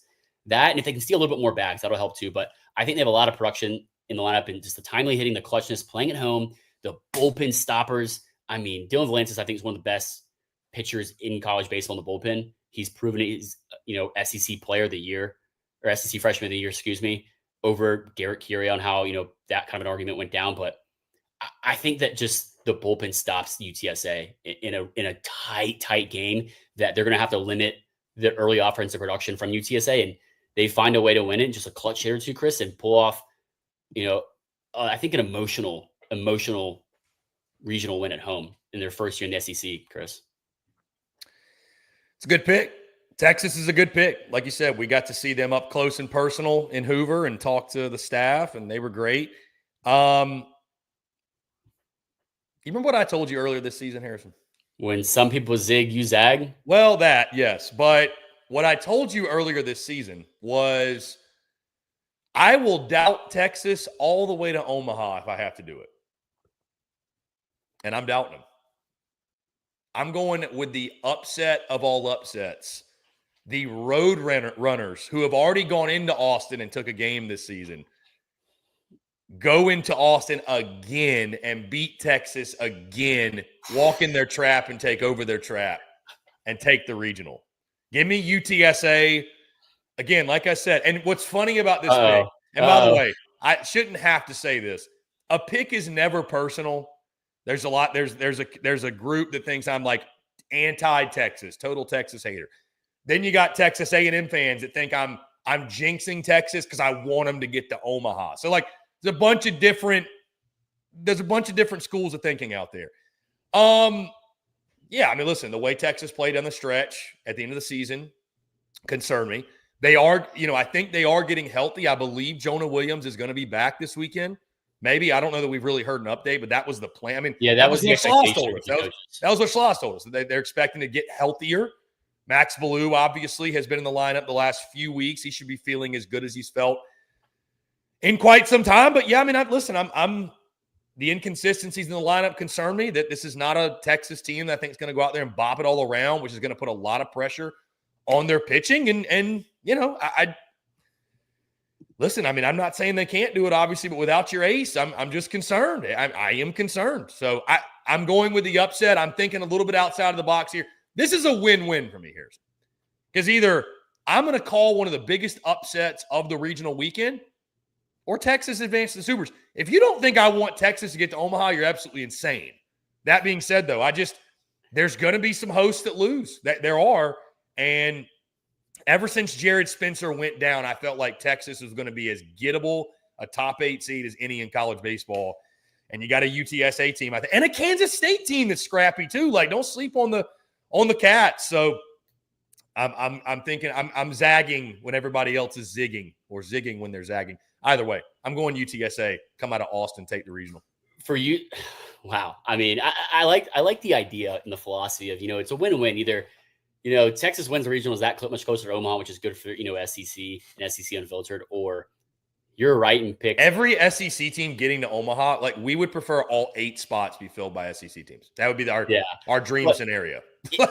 I see, like I said, I think it's going to be a scrappy game for UTSA against Texas. But the thing is, the lack of, I think, firepower in their offense compared to others in the tournament as a 2 seed. They only got 1 guy in double-digit home runs. They got 2 on the cusp with 9 with Mason Lytle and James Tossig. But, Drew Detfelson, if I'm pronouncing that correctly, it's been their offensive core and power, 70 RBIs. I mean, just 18 doubles, I think, right? A lot of doubles. 18 doubles, yeah, 70 RBIs, and just it's just they got a ton of guys that get on base, and like I said, it just doesn't result in a ton of home run production. And when you're facing, yes, they beat Texas and beat Texas A&M in midweeks. Chris, they're not facing midweek arms. They're not facing, Valances and Max Scrubs out of the bullpen. I just think that it's going to be too overwhelming for them with that, and just Texas, pulling out whatever they need to do to win. There's no saving, guys at all. This is postseason baseball. And I just think that Texas overpowers them in the bullpen and shuts down UTSA's lineup. I mean, listen, admittedly, I going through my picks, I'm like, again, I'm trying to think outside of the box a little bit. It's probably my pick I feel least confident about, to be totally honest with you. But it's still a win-win. Yeah, it's still a win. Either way. Listen, Texas, Chris. Listen, Texas fans should be thanking me. I doubted you all the way to a regular season title. I'll doubt you all the way to Omaha too. So you're welcome. Yeah, well, I mean, right now it's looking pretty good for them. Minus 270 according to opening odds for FanDuel, plus 300 for UTSA, plus 750 for Kansas State, plus 4,000 for Houston Christian. It's going to be a lot of fun. Again, Austin Regional. I expect a sold-out crowd, Chris, every single game. Yeah, Friday might be a little bit, just because it's a 1:00 start. Saturday is going to be jumping there at Dish Falk, though, assuming especially they win game 1. I think you and I both agree they will. Anyway, it's going to be a lot of fun. Harrison, let's move to the Los Angeles Regional. Let's go back out west, talk some West Coast baseball. Further west. 15 overall national seed UCLA, the host out there. UC Irvine, the 2 seed. Arizona State, the 3 seed. And Fresno State, the 4 seed. Harrison, this is another regional where the upset picks are rocking and rolling and are very popular. Looking up the odds for this one, UCLA is minus 130, UC Irvine plus 240, Arizona State plus 300, Fresno State plus 1,400. That'd be our friends, of course, over at FanDuel. I am going to go with the favorite here. I think UCLA at home, I think they'll pitch it well enough. UC Irvine scares the hell out of me, but I am going to give the nod to the Bruins. What say you? Who comes out of Los Angeles? Well, I want to hear why you're giving the nod to the Bruins here. Like, is this just a vibe play at home pick? That's a vibe play. UCLA in LA. I love it. UC Irvine is just down the road, Chris. Just saying. I know that. Listen, I think it's going to be one of those two. It'll be UCLA or another or UC Irvine. Chris, 41-15. Should UC Irvine have hosted? They were on borderline of hosting, Chris. I know. That's why I'm asking. I think they were probably in that 19 to 22 range. Of very close national seed rankings if you extended them. So, and I think there's nothing that like overly dominates for me for UC Irvine. They're really good at getting on base, batting average and on base percentage. They're 23rd in the tournament, 24th in weighted on base average, 14th in on base percentage.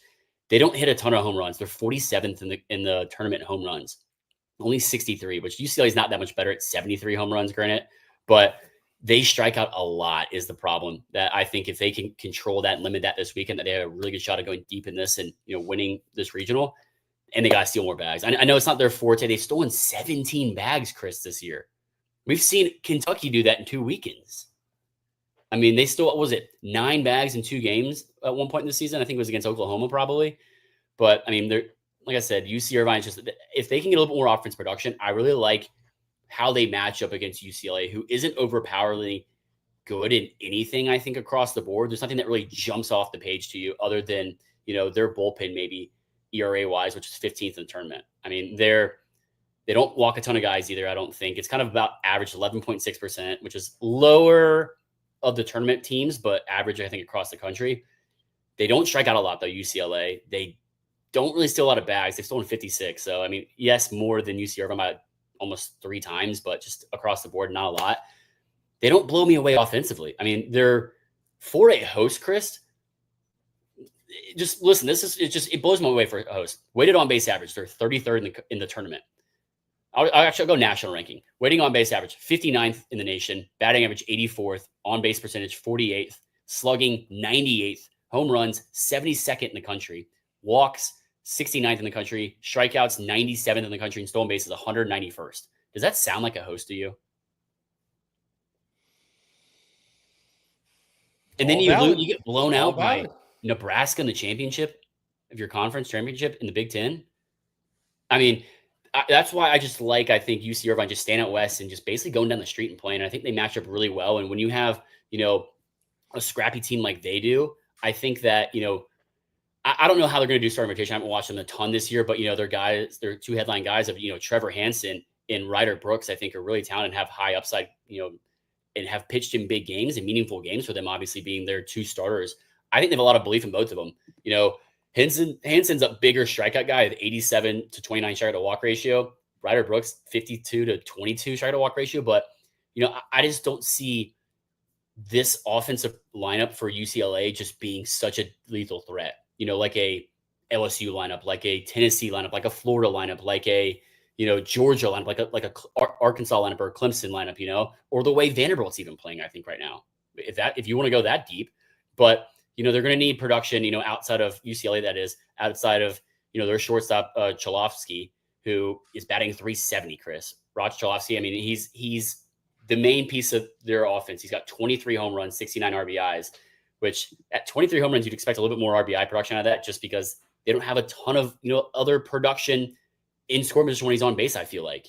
They have 3 guys in double digits with, AJ Salgado and who else is it? Maluvea Levu, if I'm pronouncing that correctly, but it's just nothing that blows me away. And I think that UC Irvine matched up really well against them and that their offensive lineup can hang with them. Like Colin Yeaman, Will Bermudes. I mean, Jacob McCombs, I think, is a really talented prospect too, that I've seen him play a little bit. Double-digit home run guys there that I think they stay out west and upset UCLA, Chris, in this regional. You talk about it's not going to be chalk. I mean, we've seen sometimes it's been chalk. I think more so in overwhelmingly dominant regionals like Auburn maybe, or like maybe TCU or maybe Vanderbilt. But I don't see that happening here with a team that's so comfortable playing out west and playing with the big boys that is in a regional in which the number 1 seed doesn't, dominate across the board in anything.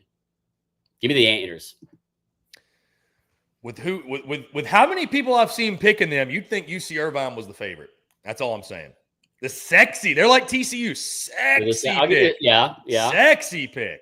Right now, the odds, Chris, minus I'm not saying it's a bad pick. It's just a sexy pick. Yeah. That's all I'm saying.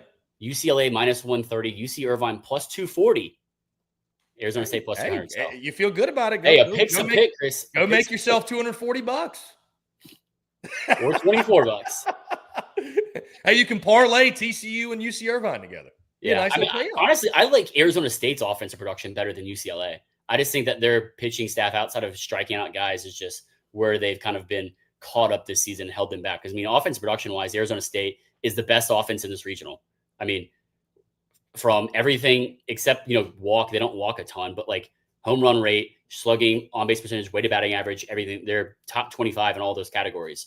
They're the best offensive team by far in this regional. So I think it's going to be a deep West Coast regional that people aren't going to really pay much attention to until it's like 11 o'clock at night. And it's like, oh, wow, this is a really good ball game.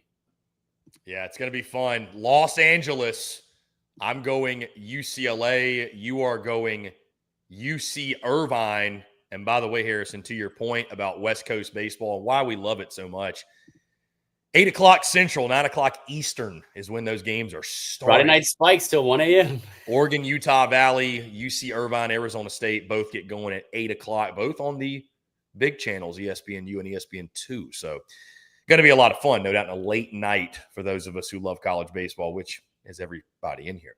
Harrison, let's go Let's go to Oxford.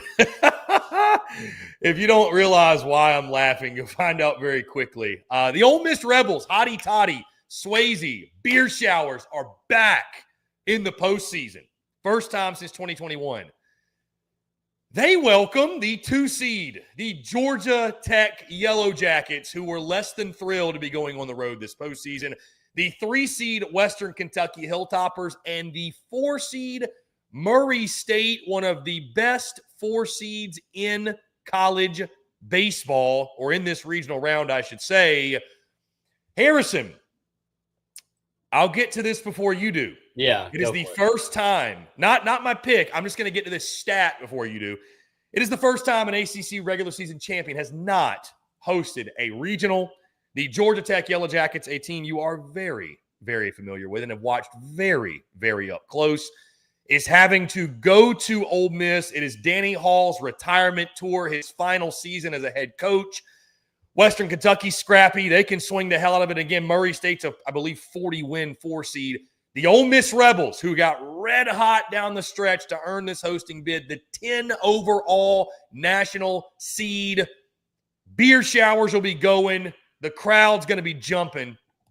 Harrison, who's coming out of Oxford this weekend? Chris, I think this is, and I said it when our initial reaction, I think this is the deepest regional across the board. I don't know if it's that close. It's the most, I agree with you. I think it is the most difficult, no question. I mean, there's 3 40-win teams. And I think Murray State has 39 wins. Yeah. I think Murray State's probably one of the best 4 seeds in the country. You talk about a sexy upset pick. Murray State is the 4 seed in that first game. Very, very sexy upset pick. I've seen it out there. Look up the line for that, Chris. Look up the line. I'm curious. But I think you get a really, really strong 3 seed in Western Kentucky, who I've talked about this season, how good of an offense they have, and the guys that they have in the line that produce, I think at a consistent level, they swipe a ton of bags, Chris. 23rd in the country in stealing bases, 6th. Harrison, really quickly, Murray State plus 265. That's not against bad. Ole Miss. Ole Miss minus 370. It's not bad, Chris. I've seen worse for a 4 seed. Yeah. So, right. I mean, in comparison, like Oregon's minus 1,000 against their 4 seed, Utah Valley's plus 560. So, yeah, definitely shorter up. Anyways. I haven't seen who they throw yet. I haven't reached out to Murray State's coach because I know him pretty well. I don't know if they're going to throw Isaac Silva or Nick Schutt, but I maybe you ride the hot hand with Silva. I went really good outing versus Missouri State for Murray State. But I think that, they've got some talent in the bullpen too that can compete, guys that don't walk a lot of guys. I mean, Dylan Zenko, 50-18 strikeout to walk ratio. Graham Kelman, 40-9 strikeout to walk ratio. Just guys that can produce at a level that, those are their staple guys that are going to and just getting a lot of production from. The offense jumps off the page. One of I think Murray State's best years in quite a long time. Jonathan Hogart batting .330. Dustin Mercer batting .335. I mean, Hogart's got 16 home runs already this season. And just for his production has been great. I mean, who else? You got Carson Gardner, 16 home runs, 53 RBIs. I mean, you got lineup production throughout it, I think. 4 seeds, probably the deepest lineup too, I think. I mean, I'm excited to see them play, especially play in Oxford. It's not too far from home for them. So hopefully they get a good little travel crowd with them. But Western Kentucky, to go from that to the 3-2 with Georgia Tech.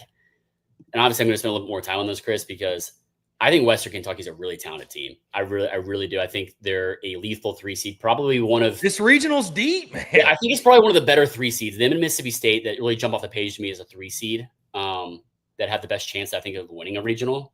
But when you have production in the lineup like they do with, Carlos Vasquez, Ryan Weidman, and Ethan Lizama. I mean, you got 3 guys that are in double-digit home runs, or I guess 2. Kyle Hayes is at 9 home runs, but they have a deep lineup with, I think, almost every guy. I think they have 4 guys maybe under 300, and they're above 285. I mean, they're an offensive, led group, but their pitching staff has been great from the starting pitching to the bullpen. They don't strike out a ton of guys. That's the only problem they have, I guess, is their weakness. They don't walk a ton of guys either, but just their whip, 7th in the tournament, 14th in the country, ERA 5th in the nation, 4th in the tournament, bullpen ERA 3rd in the country, 3rd in the tournament. I mean, they are a really sound group that I think is going to give Tech a really hard time. I haven't figured out or reached out to what the Georgia Tech starting pitching staff rotation is going to be or the plan with that, but Tech's weak spot's been his pitching staff that, has been drastically better than it has in previous years. And Matt Taylor has really revived and rejuvenated that in a way that Tech hasn't seen in such a long time. But, it seems like in the games I've called for Georgia Tech that, in big moments that the pitchers have stepped up. Most notably Mason Mattel, who's a semifinalist for reliever of the year, one of the best relievers in the country, rightfully so for a reason. They don't walk a ton of guys at the bullpen. Jaden Payton, I saw him go, was he like 6 outs away from a no-hitter after Brady Jones was 1 strike away from a no-hitter. So I think maybe, I don't know, Tate McKee's riding a hot hand after his outing versus California. And, Brady Jones isn't with his 3 innings, 5 earned versus Clemson, but he's had, just more consistent starts, I think, the past 5 starts. But I think you can go either way. Tate McKee, Brady Jones in game 1, game 2. Obviously, if you play Ole Miss or Brady Jones, but I think you have a lot of options there that Matt Taylor's going to have a really tough but fun time working with and the strategy of it. But when you have a lineup, Chris, like Drew Burris, Kent Schmidt, Kyle Otis, Alex Hernandez, Don Lackey, one of the fastest catchers in the country too, Caleb Daniel and Carson Kurse, Will Baker and Drew Rogers, you get 3 guys. Another, Chris, talk about freshmen playing at Auburn. You got 3 freshmen that are playing in big roles. Alex Hernandez is playing in a premier position. He's playing all over the field, honestly, for Tech, but he's batting in the heart of the lineup for Georgia Tech as a freshman with 14 home runs, 61 RBIs. I mean, you got Kent Schmidt, who's batting 400. I know he had a little bit of break from injury. He's back. He's fully ready to go. Obviously, Drew Burr is one of the best hitters in the country. We've seen it last year, seen it display this year. He's 18 home runs, 61 RBIs. I mean, this lineup is so deep and is going to give Western Kentucky such a tough time. But I think they pull it out just with, a really good start from whoever they get and just the bullpen stepping up. When they get to Ole Miss, which I expect to happen, I think that'll be such a fun matchup to watch, and that Hunter Elliott's going to be saved for that game. It's going to be, can you get to Ole Miss's bullpen where you're going to more likely to score on their bullpen, as good as their bullpen has been, Chris, compared to Hunter Elliott? Unless it's just a off start for him, but just as much as Hunter Elliott we've watched, Chris, this season, how talented he is, he leads the way for Ole Miss to go through this postseason because of the, inconsistent starts you've gotten from Riley Maddox. And that's where I think if you get a bad start by Max, Murray State could make them use a lot of high leverage arms in the bullpen for Ole Miss. So that's going to be interesting to see how that plays out. But I like how Georgia Tech matches up, I think, across the board offensively, just in a slugfest of a park that Swayze is. It's going to be a lot of beer showers, Chris. Maybe not so much for Ole Miss, but there's going to be a lot of beer showers. It's probably the most offensively high-end balanced regional of all of them. And so I think there's going to be a lot of home run balls in this regional. Fun one to watch. If you like offense, watch this regional. But Chris, give me the fight in Danny Halls.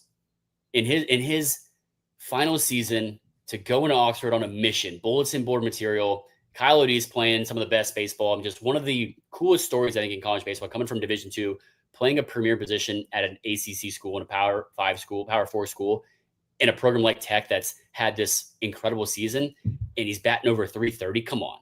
I mean, he's just playing so good, and it's so fun to watch and see cool stories like that. I think that they go in there locked in, Chris, and they send the Swayzes home for the rest of the season, Chris. I think they end Ole Miss this season and head to a super. The fighting Yellow Jackets, Chris, the fighting Danny Halls. Give me them. Harrison took all that time just to make the pick that we knew he was going to make anyways. But I wanted to give depth and I know. I'm just the other. I know. On a side note, all I could think about was how good Drew Burris is going to look in an LSU jersey next year.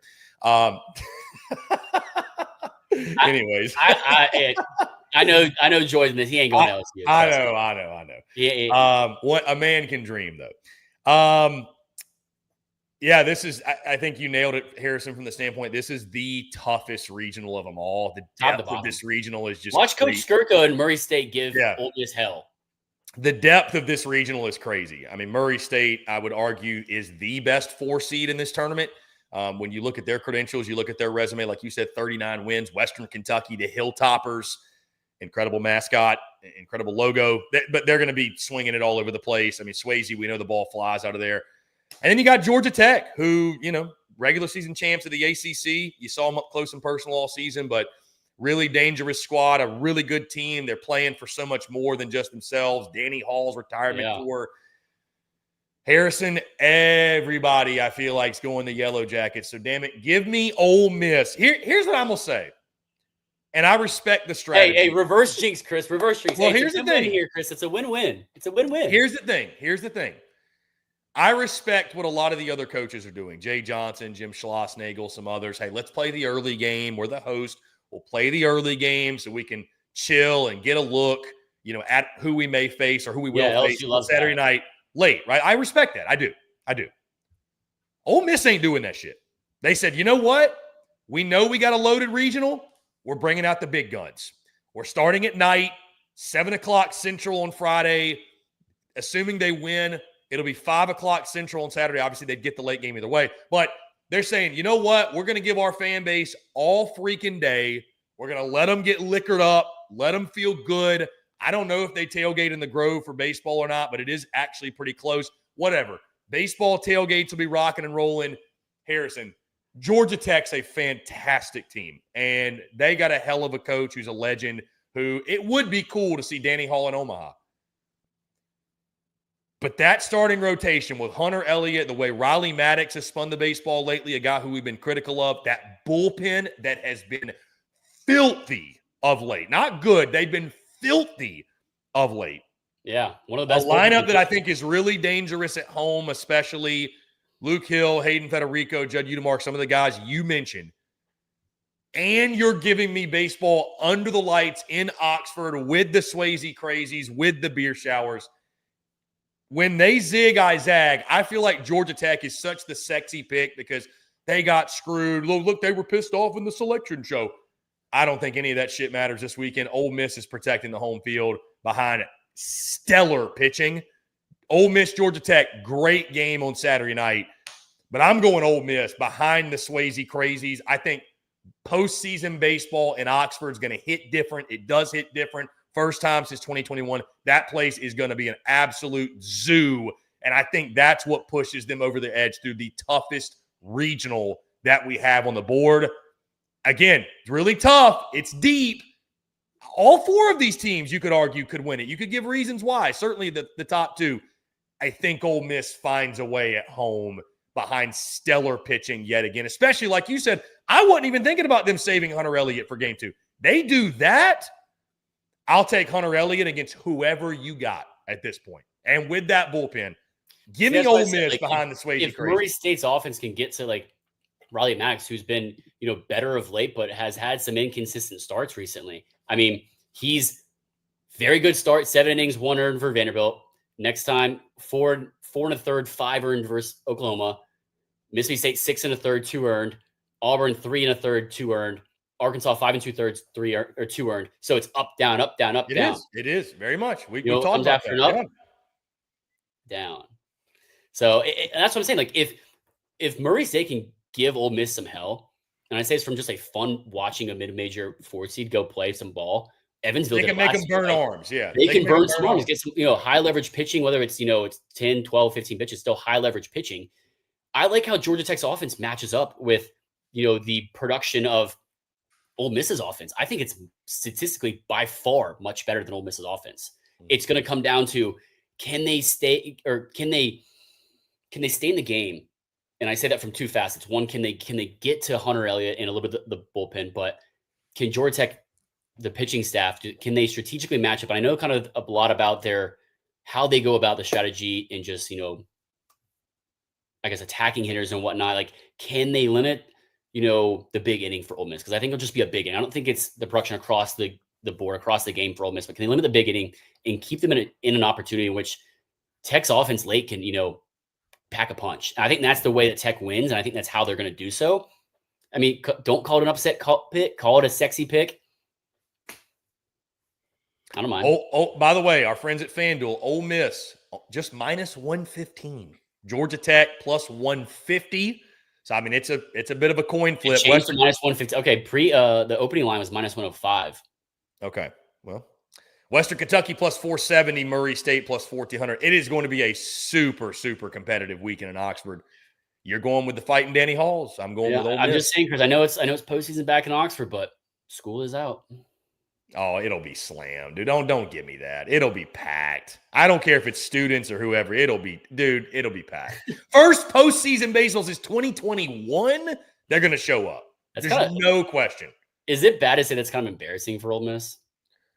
They've had a couple. I mean, you win a title and you haven't been back in first postseason. Okay, first postseason baseball at home. Hosting. Because obviously 22 was the title year. Yeah, 22 was that title year. Yeah, because they were like the last team in, went on the road, won the whole thing. So yeah, I mean but 23 was a rough year. Last year was a rough year.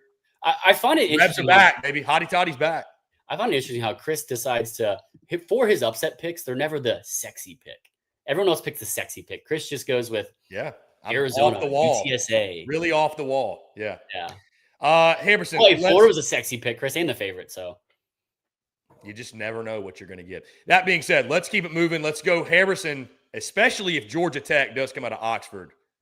Things can get really interesting. Well, the stars are going to line. The Oxford Regional is paired with Athens. Them dogs, the Georgia Bulldogs, 7 overall national seed. They will welcome 2-seed Duke, 3-seed Oklahoma State, 4-seed Binghamton. Georgia Binghamton, of course, in that first game on Friday. Harrison, your thoughts on the Athens Regional, Foley Field? The trees are hungry. Does Georgia come out of it? What happens in Athens? Chris, I think this is going to be, a little bit of an underrated regional. I think from a standpoint of, nobody's been talking about this one this week. No one's been talking about it. Oh, I think it's because Oklahoma State's it felt like one of the last teams in. And yeah, what are they had like 27 wins this year, 28? Was it 20? 26? They were not great. 28 and 23. So I really like their pitching staff. It's just their offensive production has really given a lot of struggles in what has kind of held them back this season from a standpoint. I mean, because their pitching staff, Chris, when you actually look at it, is pretty good. I mean, they're getting consistent starts from everyone. I mean, Harrison Botterdorf, great name. Harrison, by the way. Hunter Watkins. I mean, Mario Pesca's got 7 starts. He's been looking really good except for his last outing, which was all right, but it's still quality. No, it's 4 runs, not a quality start, but still 5 innings. I mean, they're giving a lot of depth. And you got, Sean Youngerman, who's given them a ton of great outings. I mean, he went 8 innings, shut out 3 hits, Chris, against Kansas State a few outings ago. He's shoved against Cincinnati, shoved against UCF, shoved against Baylor. Decent outing against Baylor, 4 1/3, 3 runs. But like their pitching staff, their starting pitch staff specifically, is very good. And I think it's going to be an interesting and fun game to watch. This might be I'm going to say this right now, Chris. Sleeper game of the day, Duke, Oklahoma State. I think just from a starting pitching point, where Oklahoma State's going to have to probably use Harrison Bodendorf, I guess. I don't know what their rotation is going to be, if they're going to try to pitch off or whatnot. That's the fun of it, that you don't really know necessarily until it's announced. But Duke's offense is really good. And it's basically, you can put Duke's offense up there close to Georgia's offense in this regional. Oklahoma State's one of the bottom offenses, I think, bottom 5 offenses in this tournament. I think overall, just watching them outside of home runs, they are about middle of the pack. But Duke's offense, number 1 in walks in the nation, 14th in home runs. They're at 99.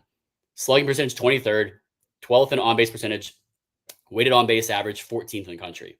I mean, they strike out a ton is the problem with Duke's offense, is why I think they've kind of been held back a little bit. Their bullpen is insanely good. Like, I mean, Chris, I don't think people realize how good Duke's bullpen's been. And I know Georgia Tech went in and took the series from them the last week of the season. That was huge, and the reason why they won the ACC in the regular season. But Duke's bullpen, I mean, you got Reed Esterly, Gabriel Nard, Ryan Calvert. I mean, you got guys that just shove. James Talon. I mean, you got guys in there that, they can go to, I feel like, a lot deeper guys, more guys that they can rely on and count on than a lot of other teams in the regional, probably more so than Georgia. But the starting pitching is what struggles for Duke. I'm telling you, that's the biggest thing. Is going to be the key to how well Duke does in this regional. So what can you get out of Owen Proskick and Andrew Healy? Both have just kind of been up and down. Both had really bad outings their last 2 outings. I mean, Healy had the 2 out start, versus Clemson, who gave up 6 runs. And then Owen had, 2 1/3 against Duke, against Florida State for Duke, 6 earned. So it's like bouncing back from that's going to be the key. And can they get a quality start of them to not use a ton of the bullpen in game 1 and save it for Georgia if they can win and get to that game? Because you're going to need all the bullpen you can get, all the arms you can get facing this Georgia lineup. Number 1 in home runs in the country, Chris, 133rd, 6th in the country in slugging, 50th in OBP. They're, ironically, Chris, 115th in the country in batting average. No one really realizes that. It's just when they hit the ball, they hit it long and far and into the trees. Weighted on base average, though, 19th in the country. Georgia's problem, and I think where Duke should and is going to get to them is the strikeouts. They are 301st in the country in strikeouts. Georgia has 533 strikeouts, Chris. That is horrible. Horrible. They don't steal a lot of bases. They're 158th in the country in that. If you can get to the starting pitching and limit the offense production through, leading guys on with strikeouts and whatnot, Duke's have a really good chance to win this regional. And I don't think anyone's talking about that. Anyone at all. That being said, Chris, Georgia plays so well at home and feeds the trees that I just think that I find it hard to believe they're going to lose at home and lose this regional, Chris. I think they just edge it out with some really just lockdown bullpen performances and a big swing of the bat. That's maybe a 3-run home run or whatnot to edge out Duke and just attack their starters and make it so hard of a deficit for Duke to come back. And I think they find their way to a super and set up a rematch for some Georgia Tech action in a super. Ooh, I don't. I was going Duke there, didn't you? Yeah, no. I knew who you were going, but I'm just thinking about the potential Georgia Tech and Athens, and our guy Harrison. We're going to have to get him in the building, and my God, the nerves will be at an all-time high, especially after the football game, Chris. Oh God. Yeah, it'll be an interesting weekend, no doubt. I think the most fascinating part of this weekend for me, Harrison, is you might recall Duke was a preseason Omaha 8 team for me. Yeah, so they were your Omaha dark horse. Two of your Omaha dark them in state. Yeah, that both of them made the postseason. Both of them in their back. Somehow, some way, both of them made the postseason. Which it's funny enough. If you asked me in the preseason, like how they would get to Omaha, I probably would have said this is probably the route. Like they're going to be a 2 or 3 seed somewhere and make a run. That's why they were a dark horse in the first place. Had a similar to Florida season. Yeah. I mean, that being said, Harrison, I won't. Duke, I think, is dangerous, but I'm not going to spend tons of time here. I just think Georgia at home. I mean, it's really that simple. Like I think they're going to be able to cruise through Binghamton, and I'll be curious again. They've pitched it much better. Obviously, they've spun it much better. I don't know that's as much of a concern now. Do they have the pitching to say make the run into Omaha and win the title? I don't know. That's a different conversation for a different day. But to navigate through the regional, they're going to feed the trees this weekend. They love to swing it at home. I have no doubts in my mind that Georgia, who again has been one of the best teams in the country on their home field, they're going to remind us of all of that yet again. Again, nobody's really been talking about this regional for some reason. I don't really know why. Yeah. I do think it's going to come down to Georgia Duke. But I do, and listen, Duke has gone into Athens before and won that regional. Like in years past, Duke has done this before. So, not saying it can't happen, but Georgia's just been so good at home. Hey, A&M won a game. A&M won a game versus Georgia. They did. But Georgia won the series. Also, the greenhouse will be popping this weekend. Boys are going to be out there partying. Beers will be consumed. Foley, all 35. All 3,500 or so at Foley, maybe more. Hopefully, like 4,000. Hey, all 3,500 and all 295 feet of fence. It'll be jumping. It'll be jumping. Watch this be an offensive regional. I mean, you got Oklahoma State's got 82 home runs. Duke's got 99. Georgia's got 133. Binghamton's got 70 home runs, Chris. Yeah. I think the ball's going to be flying. Cracker box as Foley Field is. Yeah, I think the ball's going to be flying. I'm curious what you got out of a Brian Curley, Leighton Finley. Do we see Charlie Goldstein? Obviously, it's all hands on deck. Quinn. Yeah, I do think Georgia will have enough on the mound. And again, I think you could see, like you said, Harrison, some 14-9 type of scores, 15-10 kind of scores in this region. I really do. I think the baseball is going to be rocking. Said what? That's why I think if it's going to be Duke that does that, not Oklahoma State, because they can't keep up offensive wise. Right. I mean, I think it comes down to Georgia Duke. I do. Don't be surprised though. Duke's in like a game 7 or regional with yeah, I mean, we've talked all season how good the Dogs are at home, how good we felt about them. They're a top 8 national seed, why that was important. Georgia may not make Omaha, but I don't think they're getting knocked out in their own regional. I don't think so. So hey, Chris, just think if they do.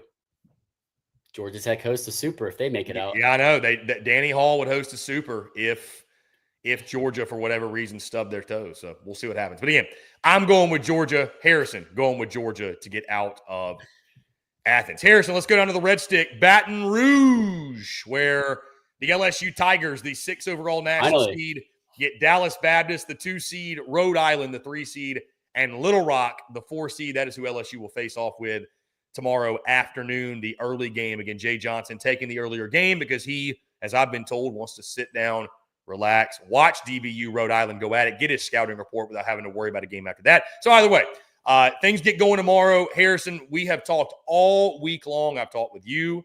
I've talked with our guy Blake Ruffino. I've talked with Mikey and Jay Mitch and other LSU people about how favorable the draw is. Feels like a field hand-selected by Jay Johnson himself. Let's not forget, LSU Dallas Baptist played each other earlier this season, but that game late February. I mean, LSU did win it, obviously, but I mean, I highly doubt Jay Johnson's going back to a game in late February and doing a bunch of scouting from that. Maybe some. I don't know. Either way, feels like they got a pretty favorable draw on this one, Harrison. Thoughts on the Baton Rouge Regional? Who's coming out of Alex Box advancing to the Supers? Yeah, and someone's got to be the worst. I think Arkansas Little Rock is the worst team in the NCAA tournament. 13-16 conference record, 24-32 overall, 243rd RPI, 243rd strength of schedule. But congrats on them on defining. Hey, I'll tell you this, Harrison. I'm not going to say that Jay Johnson hand-selected this field necessarily, but I'm also not going to say that the committee weren't peeling crawfish and having jambalaya while they put this field together. That's all I'm gonna say. We don't know. We don't have a camera. They were like picking the teams, and they were like mid. I think I actually saw some of the committee guys at Dat Bingle was. I forgot to tell you that they were there in disguise. That's who that was. Okay. I mean, yeah, I think DBU is going to give LSU a tougher time than people think, just with how light this regional feels as a whole. I mean, DBU can swing it with LSU. I think, if not a little bit better statistically. Granted, they're on the CSUN versus the SEC, so take it with a grain of salt. I think the upside for DBU's starting pitching staff is really good too. And if, I expect them to win that first game. And if you get Ryan Borberg against LSU, I mean, that's going to give you every shot you need to go toe to toe with LSU. And just, can the lineup keep up? Can you get enough production in the lineup for DBU from guys like, Nathan Humphreys, Keaton Grady, Jay Grant, Tom Poole? I mean, you got guys and Clayton Cross. I mean, you got three guys in double digit home runs. You got Grant Jay's got 19 home runs and Humphreys got 17. So they're not afraid to pop it out of the park. We've seen the ball travel a little bit at Alex Box. You've seen it in person, a little bit travel. I mean, they steal a good bit of bases too, I think. And it's going to be fun to watch. I think for a regional that's going to be slept on because of kind of how it came together, I think the game will be really interesting. I really do. I think, Dan Hefner is a really, really, really good coach at DBU and just knows how to get the best out of his players and recruit obviously to a mid-major like that. And it's going to come down to, what comes after, Borberg for DBU, and their bullpen really struggles, I think, outside of striking guys out, which is kind of the middle of the pack, but LSU is just going to attack DBU's bullpen. I think just really overwhelm them and get to them. And LSU is just too tough across the board. And even if the offense goes a little flat or slow, I think they're going to have still enough pitching in the bullpen and starting pitching rotation, and then, enough couple clutch hits to win this regional. But I'd love to see LSU steal some more bases in this regional. I mean, they're 238th in stolen bases here. If they can cut the strikeouts down a little bit, that's where, DBU and Ryan Borberg might be able to get to them, there. And then if the offense just has a bad day and, maybe you just, I don't know, you get to the bullpen at some point, or maybe you have some guys that walk some guys in a clutch hit or whatever. But I just don't see it happening to LSU at home. I really don't. I think just they're so good at playing at home, Chris, that they're not losing this regional at Alex Box, especially when you got the best 1-2 punch in the country in Cade Anderson and Anthony Ianson, and in the bullpen that they have behind it with, I mean, I could run down the list if you want. I'm not going to, though, but of just stud after stud after stud in the bullpen they can bring out. I mean, you got Cal and Evans, Newt, Shores, Williams, and you got Meyer, Schmidt, Ware. I mean, guys that you don't even have a ton of innings that, are great pitchers. So too deep for LSU to be overwhelmed by other teams, specifically DBU. And I think they end up winning this regional. Maybe they pull it off late comfortably, but I think it'll be a close game for sure with DBU, but they pull it off in the box in front of the Cajuns, and that'll be raging. So Harrison, you're going LSU. A couple things. Number one, Rhode Island. Shout out the fighting Joe De Leon's, Blake Ruffino's co-host on shout out them on the Ruffino and Joe podcast. Good to spit that out. Yeah, Joe De Leon, friend of ours, friend of the show, went to Rhode Island, an alum, by the way. Really interesting. Couple things. Number one, just like we talked about Foley Field, even more so, this being at Alex Box Stadium, I mean, Harrison, I was going to feel good about it even if they got a more difficult draw, right? Like, it's just your buddy, Alex Box is one thing. Alex Box in the postseason And I mean, they've lost there before. Don't get me wrong. Coastal Carolina came back in there in 2016. Not to, pull up any old wounds, but I'm not saying it's impossible, but the way this team has played at home this season and the way they typically play at home, I would have felt good either way. Listen, never take your opponents lightly. I get it. Jay Johnson and company are not doing that, but we get to just talk about it. And so I get to just say this. The regional's a joke. I mean, I said that when it came out. The regional's a joke, all due respect. It sets up so well for LSU. The other thing I want to say is this. A lot of LSU fans, their commentary and their questions about should we pitch this guy here and this guy here. Listen, just listen to your boy. LSU's going Cade Anderson tomorrow, Anthony Ianson Saturday, and they're going to figure it out from there. Period. It's end of discussion. Probably Newt, maybe Shores, maybe I don't know. But they're going Anderson Friday, Ianson Saturday. Why would you want to do that? Well, number one, Harrison, and I think some other teams, we should have talked about this earlier. You think about this too. LSU's not playing necessarily to get out of the Baton Rouge Regional. They are, but that's not their end goal. So even just from the conversation of why would you put Cade Anderson if you say save him for Saturday? Now you've put him on short rest for a super. Why would you do that? Unless you keep him in that second game. Which Jay Johnson told me after the game on the field, he said, we went with, Cade Anderson and Anthony Ianson both had pitch counts that we wanted to, get them opportunities to, get to that, keep them in rhythm. And said it gives us flexibility to, go whatever direction we want to on Friday next week in a regional. And so obviously knowing now the regional, but it gives them that flexibility to do so. And it's not going to be necessarily a short rest, Chris, because neither one of them threw over 70 pitches. Well, I'm just saying from this weekend to the Supers. Again, I think they're going to stick status quo, and I think they should. Because here's the thing, Harrison, you essentially have two number ones. It's pick your poison. I think they're going to go Cade Anderson, Anthony Ianson as they should. I think LSU coming home, listen, I don't know about one of the best things, but I think it's actually, listen, they've been hearing all week long about the lineup and the hitting struggles. I think hearing about all that, coming home, warms weather, shorts are shorter. Warms weather. That was a weird way to say that. The weather is warm. The shorts are shorter. The wind's blowing out. The crawfish are being boiled. The smell of bourbon will fill the air, and LSU baseball will come to play, and I think they will sweep through this regional. I have no doubt in my mind. I mean, sorry. If you're looking for the upset pick here, it ain't coming from me.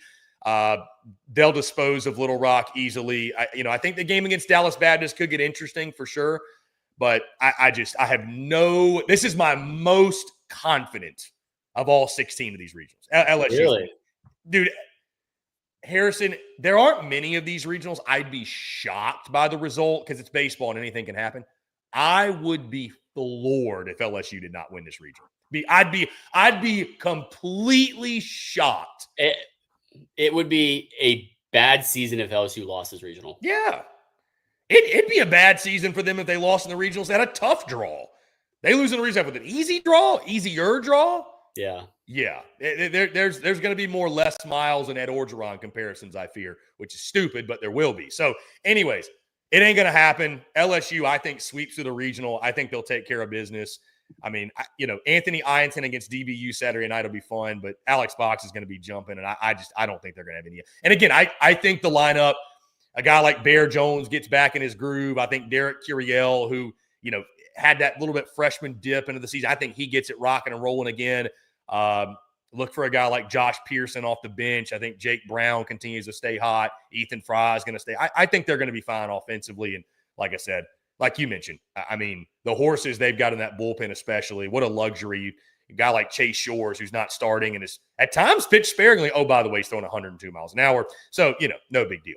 LSU's going to be fine. So I've got LSU. You got LSU coming out of the odds, Chris, minus 390 for LSU, plus 290 Dallas Baptist. Huge odds. Big time odds. Yeah, huge odds. I mean, I think it was for a 3 seed. Rhode Island's plus 3,100. And by the way, via our friends over at FanDuel, LSU's minus 430 now. Dallas Baptist plus 310, Rhode Island plus 3,100, Arkansas Little Rock plus 4,000. So LSU is a massive favorite to come out of that regional, advance the supers, and obviously host postseason baseball at Alex Box.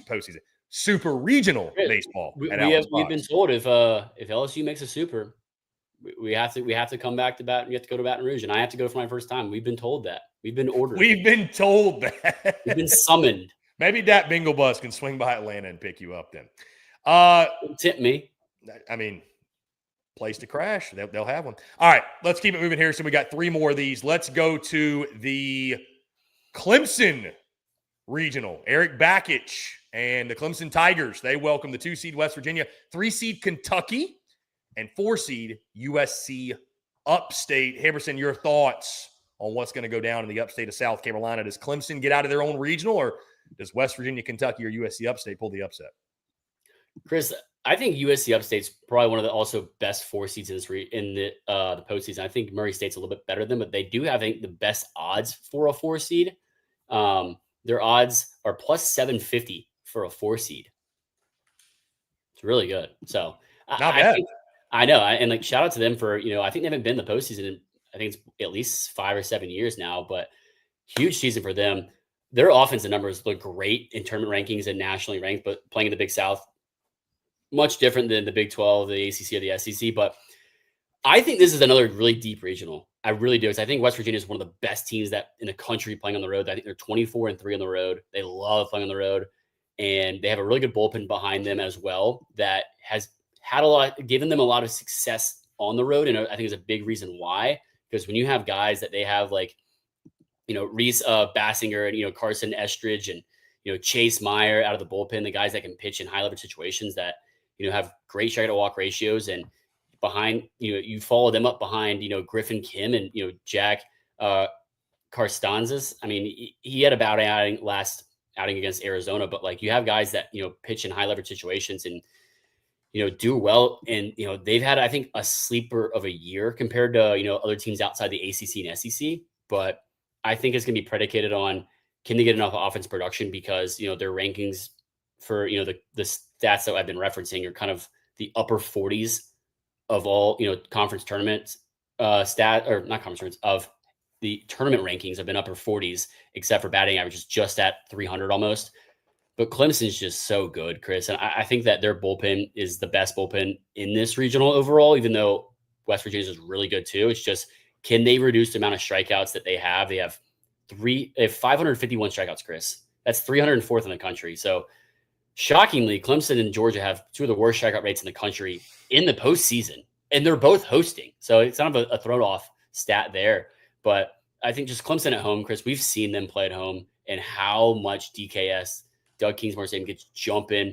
The advantage of playing at home with that outfield, the last couple of steps going uphill to the wall, how, unique that is and important that is for, their comfortability. But you get a 3 seed in Kentucky who kind of sneaks in. I think their strength of schedule helped them out a lot with an 8 strength of schedule playing the SEC, but they're a scrappy team with a great starting rotation. We talk about them a lot, how it's a sleeper rotation. Nick McKay, Ben Cleaver, and drawing a blank on the other one off the top of my head, but how good they've been this season at producing, quality starts and, giving this team a chance. Sorry, Nate Harris, that was the other one. And I think at West Virginia, Kentucky game is going to be really fun to watch because both of them steal a hell of a lot of bags. West Virginia, 105 bags this year, 14th in the tournament rankings. Kentucky, 122 bags. That's 10th in the tournament rankings. It's going to be a lot of small, doing the little things right. And, it sets up well for Clemson because I think they're going to go so battle tested head to head, toe to toe that, Clemson's going to be really kind of more fresh and probably not having to use as many high leverage arms. I think that helps them a lot for that game 2 or versus whoever that wins, West Virginia or Kentucky. I'd say probably West Virginia. And I think they sneak out of this regional, Chris. I think the game is going to be closer than Clemson fans want. But I think that, if West Virginia can continue to play like they do on the road, that they're going to give Clemson all they can and a run for their money at winning this regional. But I think Clemson, just Cam Canarella probably comes up clutch of anyone. We know how elite of a talent and prospect he is, how good he plays in the postseason, Chris. He's probably one of the most exciting postseason players to watch last year. And, maybe it's him, maybe it's, Colin Priest or Jaron Purify, but they got talent over the board. Dominic Listy, they just got guys that feel like veterans in this lineup. Jacob Jarrell, 15 home runs. They got guys that can mash. So I think it's going to be a little bit too overwhelming for West Virginia, but I think they pull it out at home and advance back to a super regional. Harrison, this one's really interesting. You mentioned the odds. Clemson just minus 125. You are our friends at FanDuel. West Virginia plus 220. Kentucky plus 340. And you mentioned Upstate just plus 750 is a 4 seed, which is probably some of the shortest odds for a 4 seed that you're going to find on the board. Even so. better odds than a Murray State, who's plus 1400s. I mean, and that's to win the regional. I mean, you think about how crazy it is. Only plus 750 for the Upstate Spartans at the 4 seed. But, from the SEC perspective, Harrison, it's interesting because I kind of look at Kentucky like an Oklahoma, where there were times this season where you and I think Kentucky maybe more so, we didn't quite expect much out of them. And you look up and you're like, oh, damn, they won 2 or 3 in Knoxville. They snuck in here. Like, I mean, they did. But they weren't one of the last 4 in. I mean, they got in, I think, pretty comfortably. And that was the committee's decision, whatever. But I mean, they're 13-18 in conference. Well, yeah, with the SEC tournament loss, yes. But I'm just saying they've been like a sneaky team this year from the standpoint, like they've won some big series. And I think when you got a starting rotation like they do with McKay and Cleaver, like you mentioned, and the way they play small ball, they're going to put pressure on you. Like, weird things can happen. If I were going to go the upset pick, I'd probably go West Virginia. Love that West Virginia team. I like it. I like how deep this regional is. Yeah. This is a fun regional too. I am going to go Clemson just like you to get out of their own regional. You might recall again, Clemson was a preseason Omaha pick for me. I think they were for me too. Looks a little less likely now with the path, but either way, Clemson was an Omaha pick for me, and I think they're a really, really good team. I wonder, Harrison, do you think they save Aiden Canuck for Saturday night, or do they roll him out in game 1? Yeah, and I think it's, they should, and I think they've probably set it up to do so as well. I mean, obviously, I'm not Eric Backus, and I think he's a phenomenal coach. I think he's one of the best coaches in college baseball, especially that no one's talking about as much as they should. But Clemson's bullpen's so good. I like how, they have a lot of depth in the bullpen that can produce at a high level, and just statistically they do well out of the bullpen. And you can expect, I think, a good start and some length for sure out of Drew Titsworth, and, have to not use all your arms. I mean, you got Lucas Mosich. I don't think he'll throw unless they really need him to in game 1. BJ Bailey. I mean, you got, Reed Garris, Jacob McGovern, who's pitched him. He's a very unique pitcher to watch. A lot of fun to watch him. Just super unique delivery and just arsenal that you don't really see a lot. So I like watching him in the bullpen. Reed Garris as well. It'd be interesting, just the matchups. I think that's the biggest thing in these regionals, how teams want to, the strategies of using starting pitching in the bullpen guys. As 1 seeds, do we use our high leverage arms? Do we go in with this game plan? This is our kind of, alternative. So that's the fun thing about it, is you don't know. But I trust Eric Backus in this situation for sure. And not any disrespect to the other coaches. I think Nick Mangione gets the most out of his guys, but just the offensive production numbers that Kentucky lacks. I mean, they're averaging 58 to 60 in tournament rankings in all the offensive categories that matter. We're both going Clemson. Clemson. I'm telling you, Chris, it's going to be a deep regional. It's going to be fun to watch. It is highly. I could see this one coming down to an if necessary game. But my 3 favorite regionals, Chris, are this, Oxford, and I think Los Angeles would be fun, just from a different kind of standpoint, a West Coast standpoint. Why not? Yeah, why not? Again, I would be surprised if Kentucky came out of this regional, admittedly. I like Clemson in it. Again, like you said, Doug Kingsmore will be rocking. I think that's one of the best venues in college baseball. You're going Clemson. I'm going Clemson. And again, interestingly enough, this regional matches up with Baton Rouge. So we might get LSU Clemson baseball edition before we get the football game this fall. Yeah. Just keep an eye on Griffin Kim, though, for West Virginia. If he gets to pitch against Clemson, West Virginia Saturday night, if that's the matchup, would be a lot of fun. Yeah, I mean, a lot of fun. Chris, his last 3 outings, 7 innings, 2 earned versus Kansas State, 8 innings, 2 earned versus Kansas, 9 innings, 3 earned versus Cincinnati. Certified stud on the mound. 92 to 27 strikeout to walk ratio. Yeah, West Virginia, you might recall, was a really fun team to watch last year in the Chapel Thrill. That was the Super, right? That was the Super, I believe so. Yeah, it was a Super. Anyways, West Virginia, good program. Really good program. They'll be fun in this one. We both got Clemson, though, coming out of the Clemson Regional, advancing to the Super. Harrison, let's go to Knoxville, Tennessee. Tony Vitello and the boys, after a strong performance in Hoover, beating Alabama and Texas, got themselves off the hosting bubble and into the hosting conversation in the 14th overall national seed. Rocky Top will welcome the Wake Forest Demon Deacons of the 2 seed, Cincinnati as the 3 seed, and Miami of Ohio as the 4 seed. Vols open up, of course, with the Red Hawks. They will get the winner, if they win, of Wake Forest and Cincinnati on Saturday. Harrison, your thoughts on Knoxville? Who comes out of Rocky Top and punches their ticket to the Supers?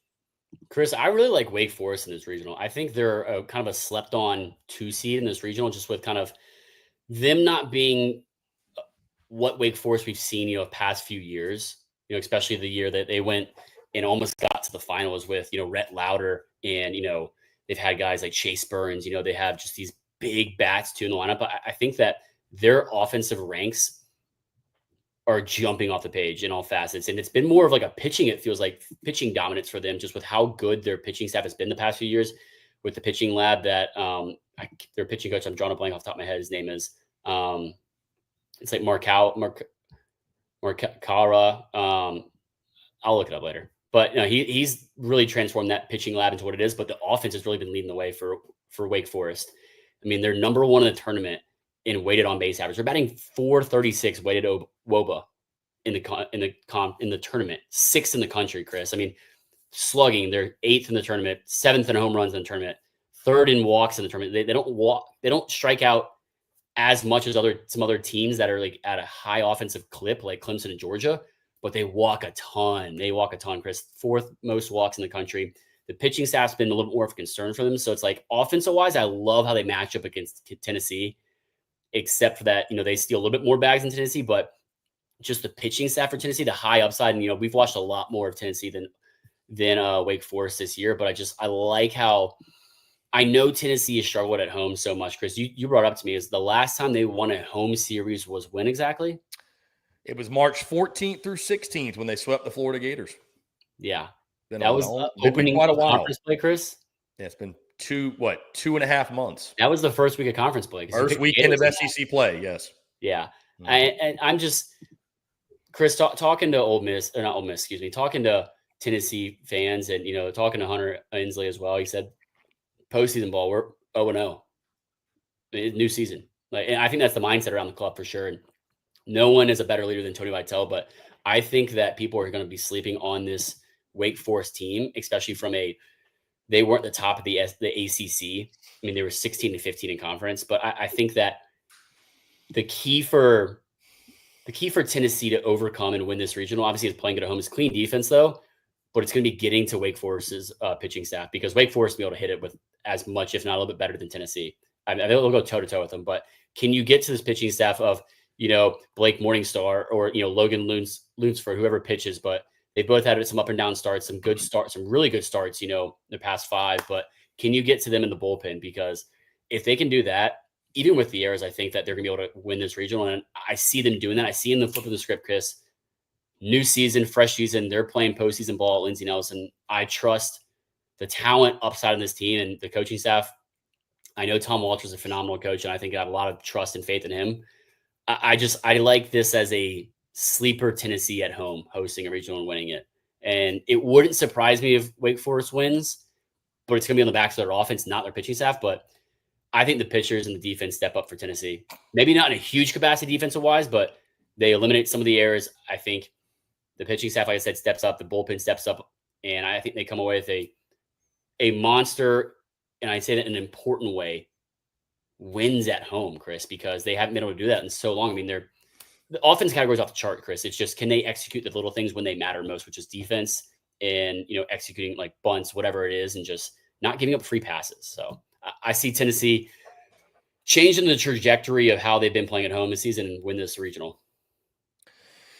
Harrison going with the Vols at Lindsey Nelson Stadium. Okay, this one is interesting for me. It has been an interesting last few weeks with my encounters with Vol Twitter. Gotten very well acquainted with a lot of you, which I appreciate the passion and the just you guys caring so much about what we think, in particular what I think. Yeah, Tennessee's a fascinating team, Harrison, from the standpoint of you see them go out there, put belt to ass to Alabama. You see them beat Texas. You think they're rolling. Here we go. Here comes postseason, Tony B and the boys. And then they get their ass whooped 10-0 by Vandy. And SEC tournament's not the end-all, be-all, but it kind of is a microcosm. It's been a bit of a roller coaster ride this season. It has. It's been And here's the thing, and I'm going to say this. I'm going to try to not make this analysis and prediction personal, but there's just some things I need to touch on here. Because of late, I have been labeled as like this anti-Tennessee. I hate Tennessee. Folks, you know how many times I was wrong this season picking Tennessee to win? You and me both. We said every week, this is the week. Here we go. Tennessee, Tony Vitello, that blah, blah, blah, blah, blah. They're going to get it going. And every week seemed like we were wrong. There were very few where we finally were like, hey, we got to take our medicine. We got to accept what is. We got to pick against the balls. Like the last weekend of the year we did. But it took them going into a place like Fayetteville for us to finally be like, you know what? It's just going to be too tall of a task. Can Tennessee flip a switch and make a run to Omaha? Yes. Yes, they can. They've got one of the best head coaches in the game. Lindsey Nelson will be a madhouse this weekend. Hopefully, fingers crossed. We have no weather-affected games in Knoxville. That was, some of their home series were weather-affected, and it was weird. And you look at the A&M series, you look at Auburn. There's no excuses in my opinion, but it is a fact that weather played into that. It just threw things off from a pitching standpoint, whatever. And you brought up the stat that I was going to bring up, and I posted it yesterday, and it is funny, the reaction to just pure facts. I just thought it was an interesting stat. Does it mean anything going into the weekend? I don't know, but Tennessee has not won a home series since March 14th to 16th when they swept the Florida Gators in opening weekend of SEC play. That is a fascinating stat going in the weekend. Does it mean anything? Heck, I don't know. That it could mean everything, but it's just interesting that they haven't. The home field advantage hasn't been there the way we would expect. Yeah, the last home series. It hasn't. It hasn't been there the way you'd expect. It's just an interesting stat, okay? It's just an interesting stat. There's a lot of Tennessee fans out there who think I hate their guts. They think I hate their team. I don't hate your team. Oh, Rocky Top. Woo! Look, if I hated your team, I wouldn't sing Rocky Top, have a Tennessee hat, Tennessee helmet, all this stuff.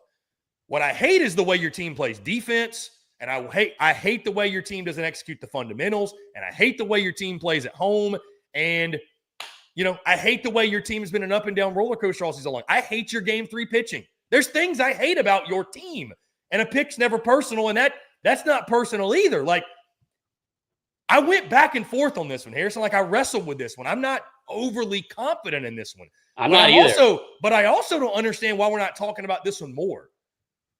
And I know Wake Forest doesn't play great defense either, but they can swing the shit out of it. And they're swinging at a place like Lindsey Nelson where pop-ups turns into home runs. Let's just call it for what it is, right? I guarantee you Wake Forest is going to have a couple cheapies that turn into bombs. I mean, they got 5 guys with double-digit home runs, Chris. Matt Scano, Merrick Houston, one of the top prospects in his draft. Cade Lewis, Jack Winnie, and then Dalton Wentz all have double-digit home runs. Yeah, so they can hit for power. Then you look at a Cincinnati, Harrison. What do they do well? Steal a lot of bases. They get on base. Dude, their on-base percentage is higher, I believe, than Tennessee's is. They get on base at a very, very high clip, and they steal bases, and they put pressure in you. What has Tennessee not done well this year? Hold runners, throw guys out. I mean, so I think to act like Tennessee is some shoe-in, like it's crazy to pick against the balls. Brother, this ain't 2024. There is no Semo walking out that dugout. There's no Blake Burke. There's no Kavaris Tears. There's no Dylan Dreiling. Like, this team is still good. This team is still good, and they still have pieces. And I'd love nothing more than to see Tennessee win this region. I really would, because guess what, guys? Talking about the Vols on the diamond's good for business. You've seen it. I mean, the engagements are through the roof. Keep it coming. Take all the shots you want at me. Take all the personal shots. Throw out all the unsolicited whatever. Throw out all the false rumors on social media. Hey, listen, I've been doing this full time for 8 years. I've had shit like that thrown at me for the entire 8 years, and we're still going and still growing and still thriving. Hey, Vol Twitter, it's going to take a whole hell of a lot more than that to knock me down or do anything. So take your best fucking shot when you take it. That's all I'm going to tell you right now. That being said, I'm going with Wake Forest. So if you want a reason to hate me, I'll give you one. I'm going with Wake Forest. I think they come in bombs away. Liam Doyle's been getting his tits ripped of late. Marcus Phillips can't hold a runner on to save his life. Slow as hell to the plate. If it's Wake, if it's Cincinnati, it's going to be one of those two. And again, Tennessee, you very well might win the regional, and I hope you do. Go prove it to me. I'm tired of picking Tennessee and being proven wrong by them in a negative way. I know Andrew Fisher's fired up. I know Liam Doyle's fired up. who is the leader? Who's the leader on this team? Who is the guy? Because Tony Vitello himself said it. This is an emotional group, and we don't have the guys to pull us out when we need. We don't have the guys to get us out of a rut. You had those guys last year. And this is exactly what I talked about in the preseason, Harrison. It's why I didn't pick Tennessee to go to Omaha, because it's tougher than people realize to replace that core nucleus and replace those leaders. And I know you've got Hunter Inslee, and I get that. But can Tennessee go out there and play fundamentally clean baseball for an entire weekend and in a format like this? And I just don't know that they can. They can. Will they? I don't know that they will, because I haven't seen it consistently enough. So it starts in game one. Who are they throwing? I don't know. Whether it's Liam Doyle or Marcus Phillips, you got to get a dominant outing from them, and then you'll go from there. But there's just been too many instances this year where the little things have killed Tennessee. Can they have a clean weekend in the field? I don't know. I don't trust that they can. So I'm going with Wake Forest. I love the way they swing it. I love the power. The baseball is going to be flying out of Lindsey Nelson. Harrison, and this isn't like a hot take. It's obvious, but Tennessee has to win the first two games. They have to, because they don't have a game three guy. Game three has been a disaster. How many rubber matches have they lost in a row? Every series they lost down the stretch came down to a Sunday game rubber match, and they lost every one of them. So, like, you can almost bank on this being an if necessary weekend, if anything. So I wouldn't be surprised if they throw a game three Brandon Arvidsson again, who shoved when his last outing. Maybe they found something. Maybe they did. And again, would love to see Rocky Top in the Supers. Don't get it twisted. If I got to doubt Tennessee all the way to Omaha, Harrison, I will do it. I will. I'm fine with that. But at some point, it goes from, man, they could flip a switch. They could flip. Well, where was the switch the last 7 weekends of conference play, friend? Where was it at? Why are we all of a sudden they're going to be something they haven't been? They're going to play great defense and going to execute the fundamentals? Hell no. Give me Wake Forest. I could see Cincinnati doing it too. Both teams do things Tennessee does not do well. Go prove me wrong, Balls. Again, you want a reason to hate my guts, and I'll give you one. I'll go Wake Forest. No shot Cincinnati wins this regional. I don't care if Tennessee's playing as bad as they do. No shot. Just the offensive numbers, they cannot hang with Wake Forest, let alone Tennessee offensively. Pitching staff-wise, the ceiling is, I think, lower than the floor. I think Cincinnati's ceiling pitching-wise is lower than Tennessee's floor pitching-wise. Even the struggles. I really do. And this is my least confident pick as a host, probably to win this regional.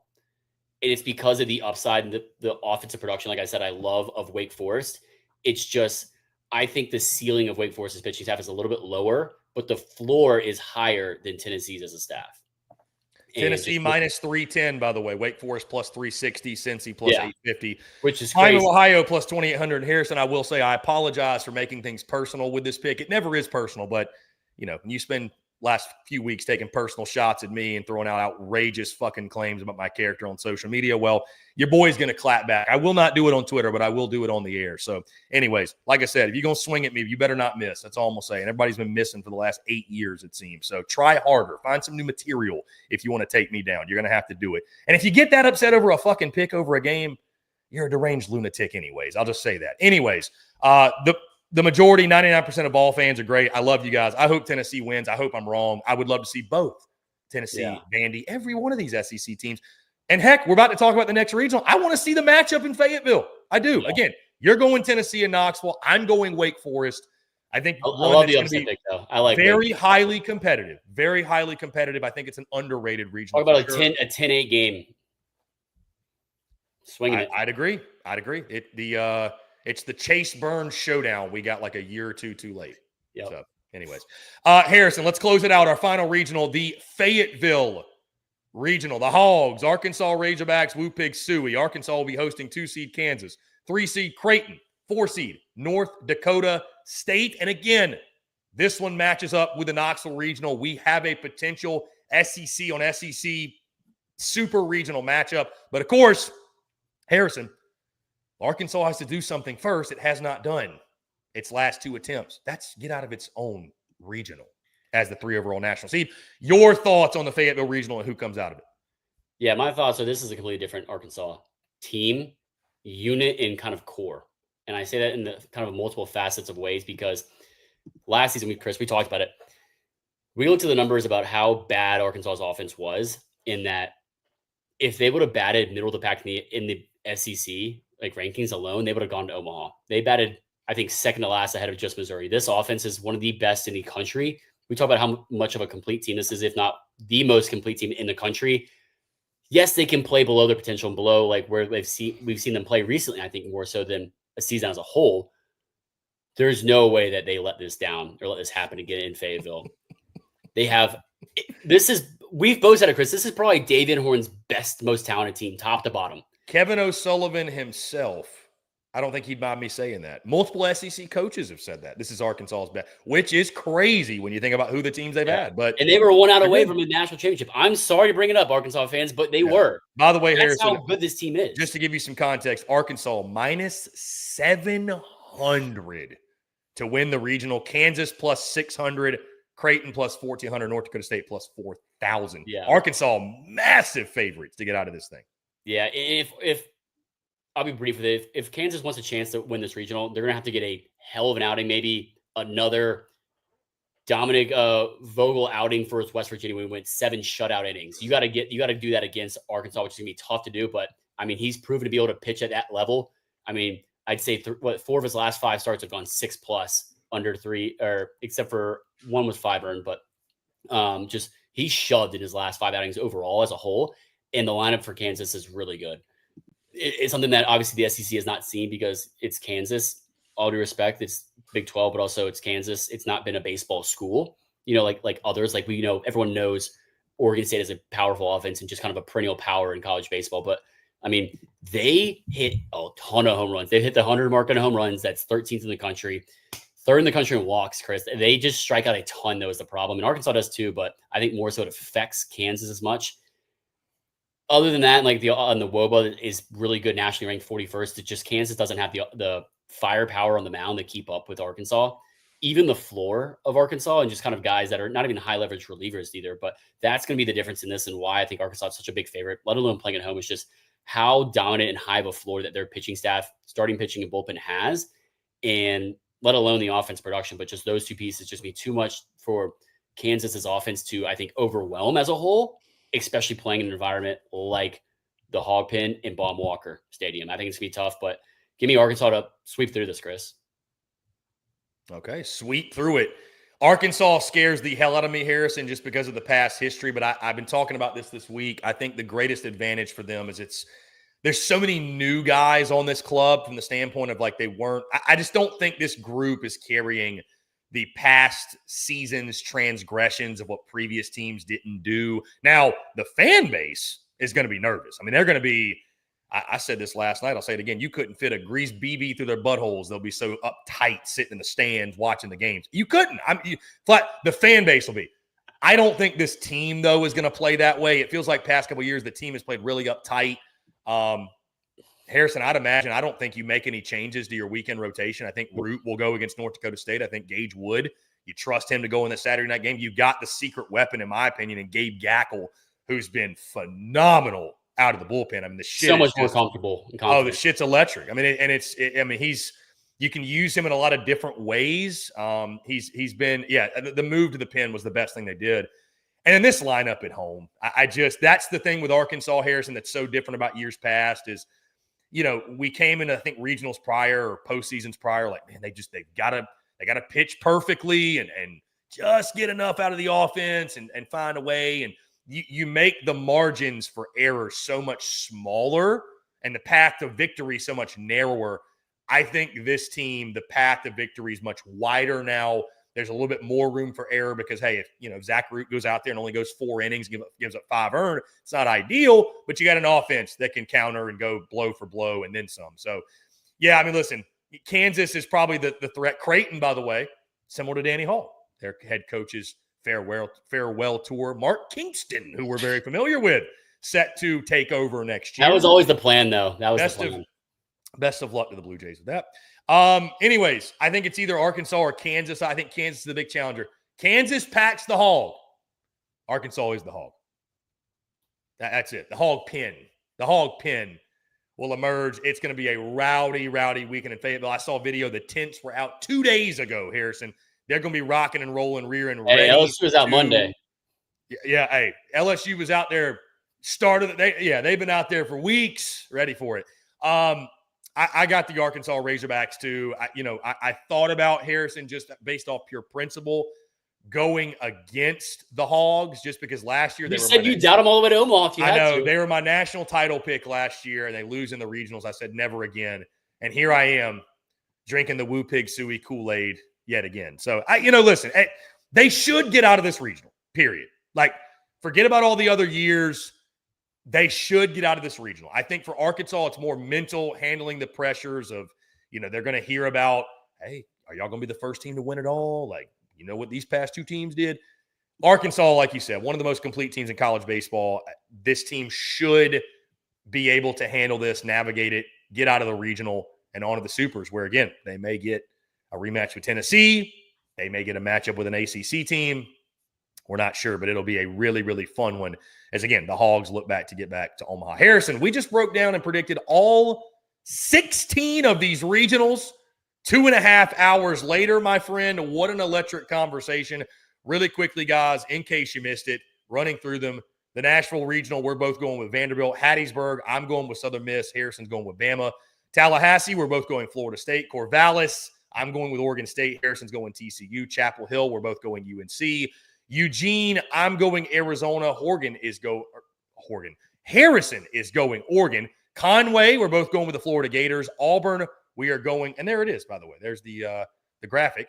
Auburn, we're both going with the Auburn Tigers. Austin, I'm going with UTSA. Harrison is going with Texas. Los Angeles, I'm going with UCLA. Harrison's going UC Irvine. Oxford, I've got Ole Miss. Harrison's got Georgia Tech. Athens, we're both going with Georgia. Baton Rouge, we're both going LSU. Clemson, both going Clemson. Knoxville, Harrison's going Tennessee. I'm going Wake Forest. And Fayetteville, we are both going with the Arkansas Razorbacks. So for those listening via podcast, that's a rundown of our picks. Those watching via YouTube, Facebook, Twitter, wherever you may be, if you're watching live or pre-recorded or obviously after the fact, you can see, and you also seen our picks all over social media. So really good stuff. Shout out our guy, by the way, Eric Reese, for that beautiful graphic, who makes us look really, really cool on a week in, week out basis. Absolutely. Definitely deserves more and more love, deserves all the love. Anyways, Harrison, do we want to jump? I know it was a lot of questions, and you guys will have opportunity throughout the entire day tomorrow to ask us questions. So if there's anything that stuck out in the comments, if there's anything you want to get to that stuck out in the comments, we can. If not, final closing remarks, my friend. We are less than 24 hours away from the start of regional baseball. Yeah. Your thoughts? I think the only thing that I really want to touch on and mention is like the whole Mississippi State situation with, Brian O'Connor just being the front runner, expected to be hired as a head coach. It's like interesting to see that's kind of going out now. I know Virginia's season is over, but it's like, wouldn't they wait till Mississippi State season's over? Just feels super weird, but Brian O'Connor, the expected who they were going to hire, who they plan to hire, front runner, no deals in place yet, but that's kind of the expectation. Curious to see how that kind of shapes out. But also he's expected to bring with him, if he comes, is Wake Forest's pitching coach, is what the word is that kind of this expectation. So curious to see how that kind of plays out. It's Corey Mascara. So he's been the one that's been developing Wake Forest pitching. And I think a big reason why Chase Burns transferred to Wake Forest. I mean, so we'll see with that, but nothing official yet, but just interesting. I think the timing of that for me, and, I think to the regional and postseason play itself, just the pedigree and the upsets we know we're going to get. So we're getting somewhere, whether we're right about them or whether they're wrong about them, or somewhere that, everyone feels wrong about them. You never know. I mean, we'll see what happens, but I mean, hey, remember when no one picked A&M and they went into Knoxville and won a series after getting shut out and blown out 10-0? There's your A&M mention for the show. Anything can happen. There's your A&M mention. There you go. I think like I said, I want you to answer this too. My favorite pick and my least favorite pick, like most confident and least confident. Most confident, I got to go LSU. Least confident, Tennessee. Yeah, sorry. Most confident, easily LSU. Easily LSU. What's your least favorite? Least confident, UTSA in Austin. That for sure. I really took a flyer on that one. I was reaching a little bit. I was reaching a little bit. I mean, I can admit that though. I'm not going to sit here and tell you I'm right, you're wrong. I reached a little bit. I just trying to, there's going to be some upsets that happen. That's my least confident for sure. Baton Rouge easily. I think LSU. That's the most confident. I mean, I think the draw there just makes the most sense. Yeah. But yeah, I mean, dude, it's going to be a great weekend, a great Friday, obviously, guys. Again, if you're down there on the plains or in Athens, make sure you look out for our guy, Harrison Fant. He's going to be all over the place. Boots will be on the ground. Dave Shoemate's going to be in Hattiesburg. Look out for our guy, Shoe, as well. And I'll be manning it here at HQ. Hey, if you're down in the West End, you never know. You might see me pop my head in there. You got maybe something with a good time. Yeah, maybe so. But anyways, guys, big weekend plans. Like I mentioned, we got different folks going to different places. I will be here at HQ. Think Friday Night Spikes, but on insane steroids. I'm talking Barry Bonds level. And I love Barry Bonds, but yeah, head's going to be blown up. No, I'm going to click go live at 11 a.m. Central, and we're just going to rock and roll. So I'm ordering some pizzas, so I don't really have to get up and navigate, probably get some cold beverages up here. No bathroom breaks, nothing. Oh, no, there's going to be, there's going to be bathroom breaks for sure. And we're going to have people hop in throughout the day. Harrison, Jake, Dave Shoemate, maybe our guy Cole Tom. I mean, who knows? Who knows? It's going to be an electric Friday. I just thought no better way to bring it in than doing one of the craziest live streams I've ever done.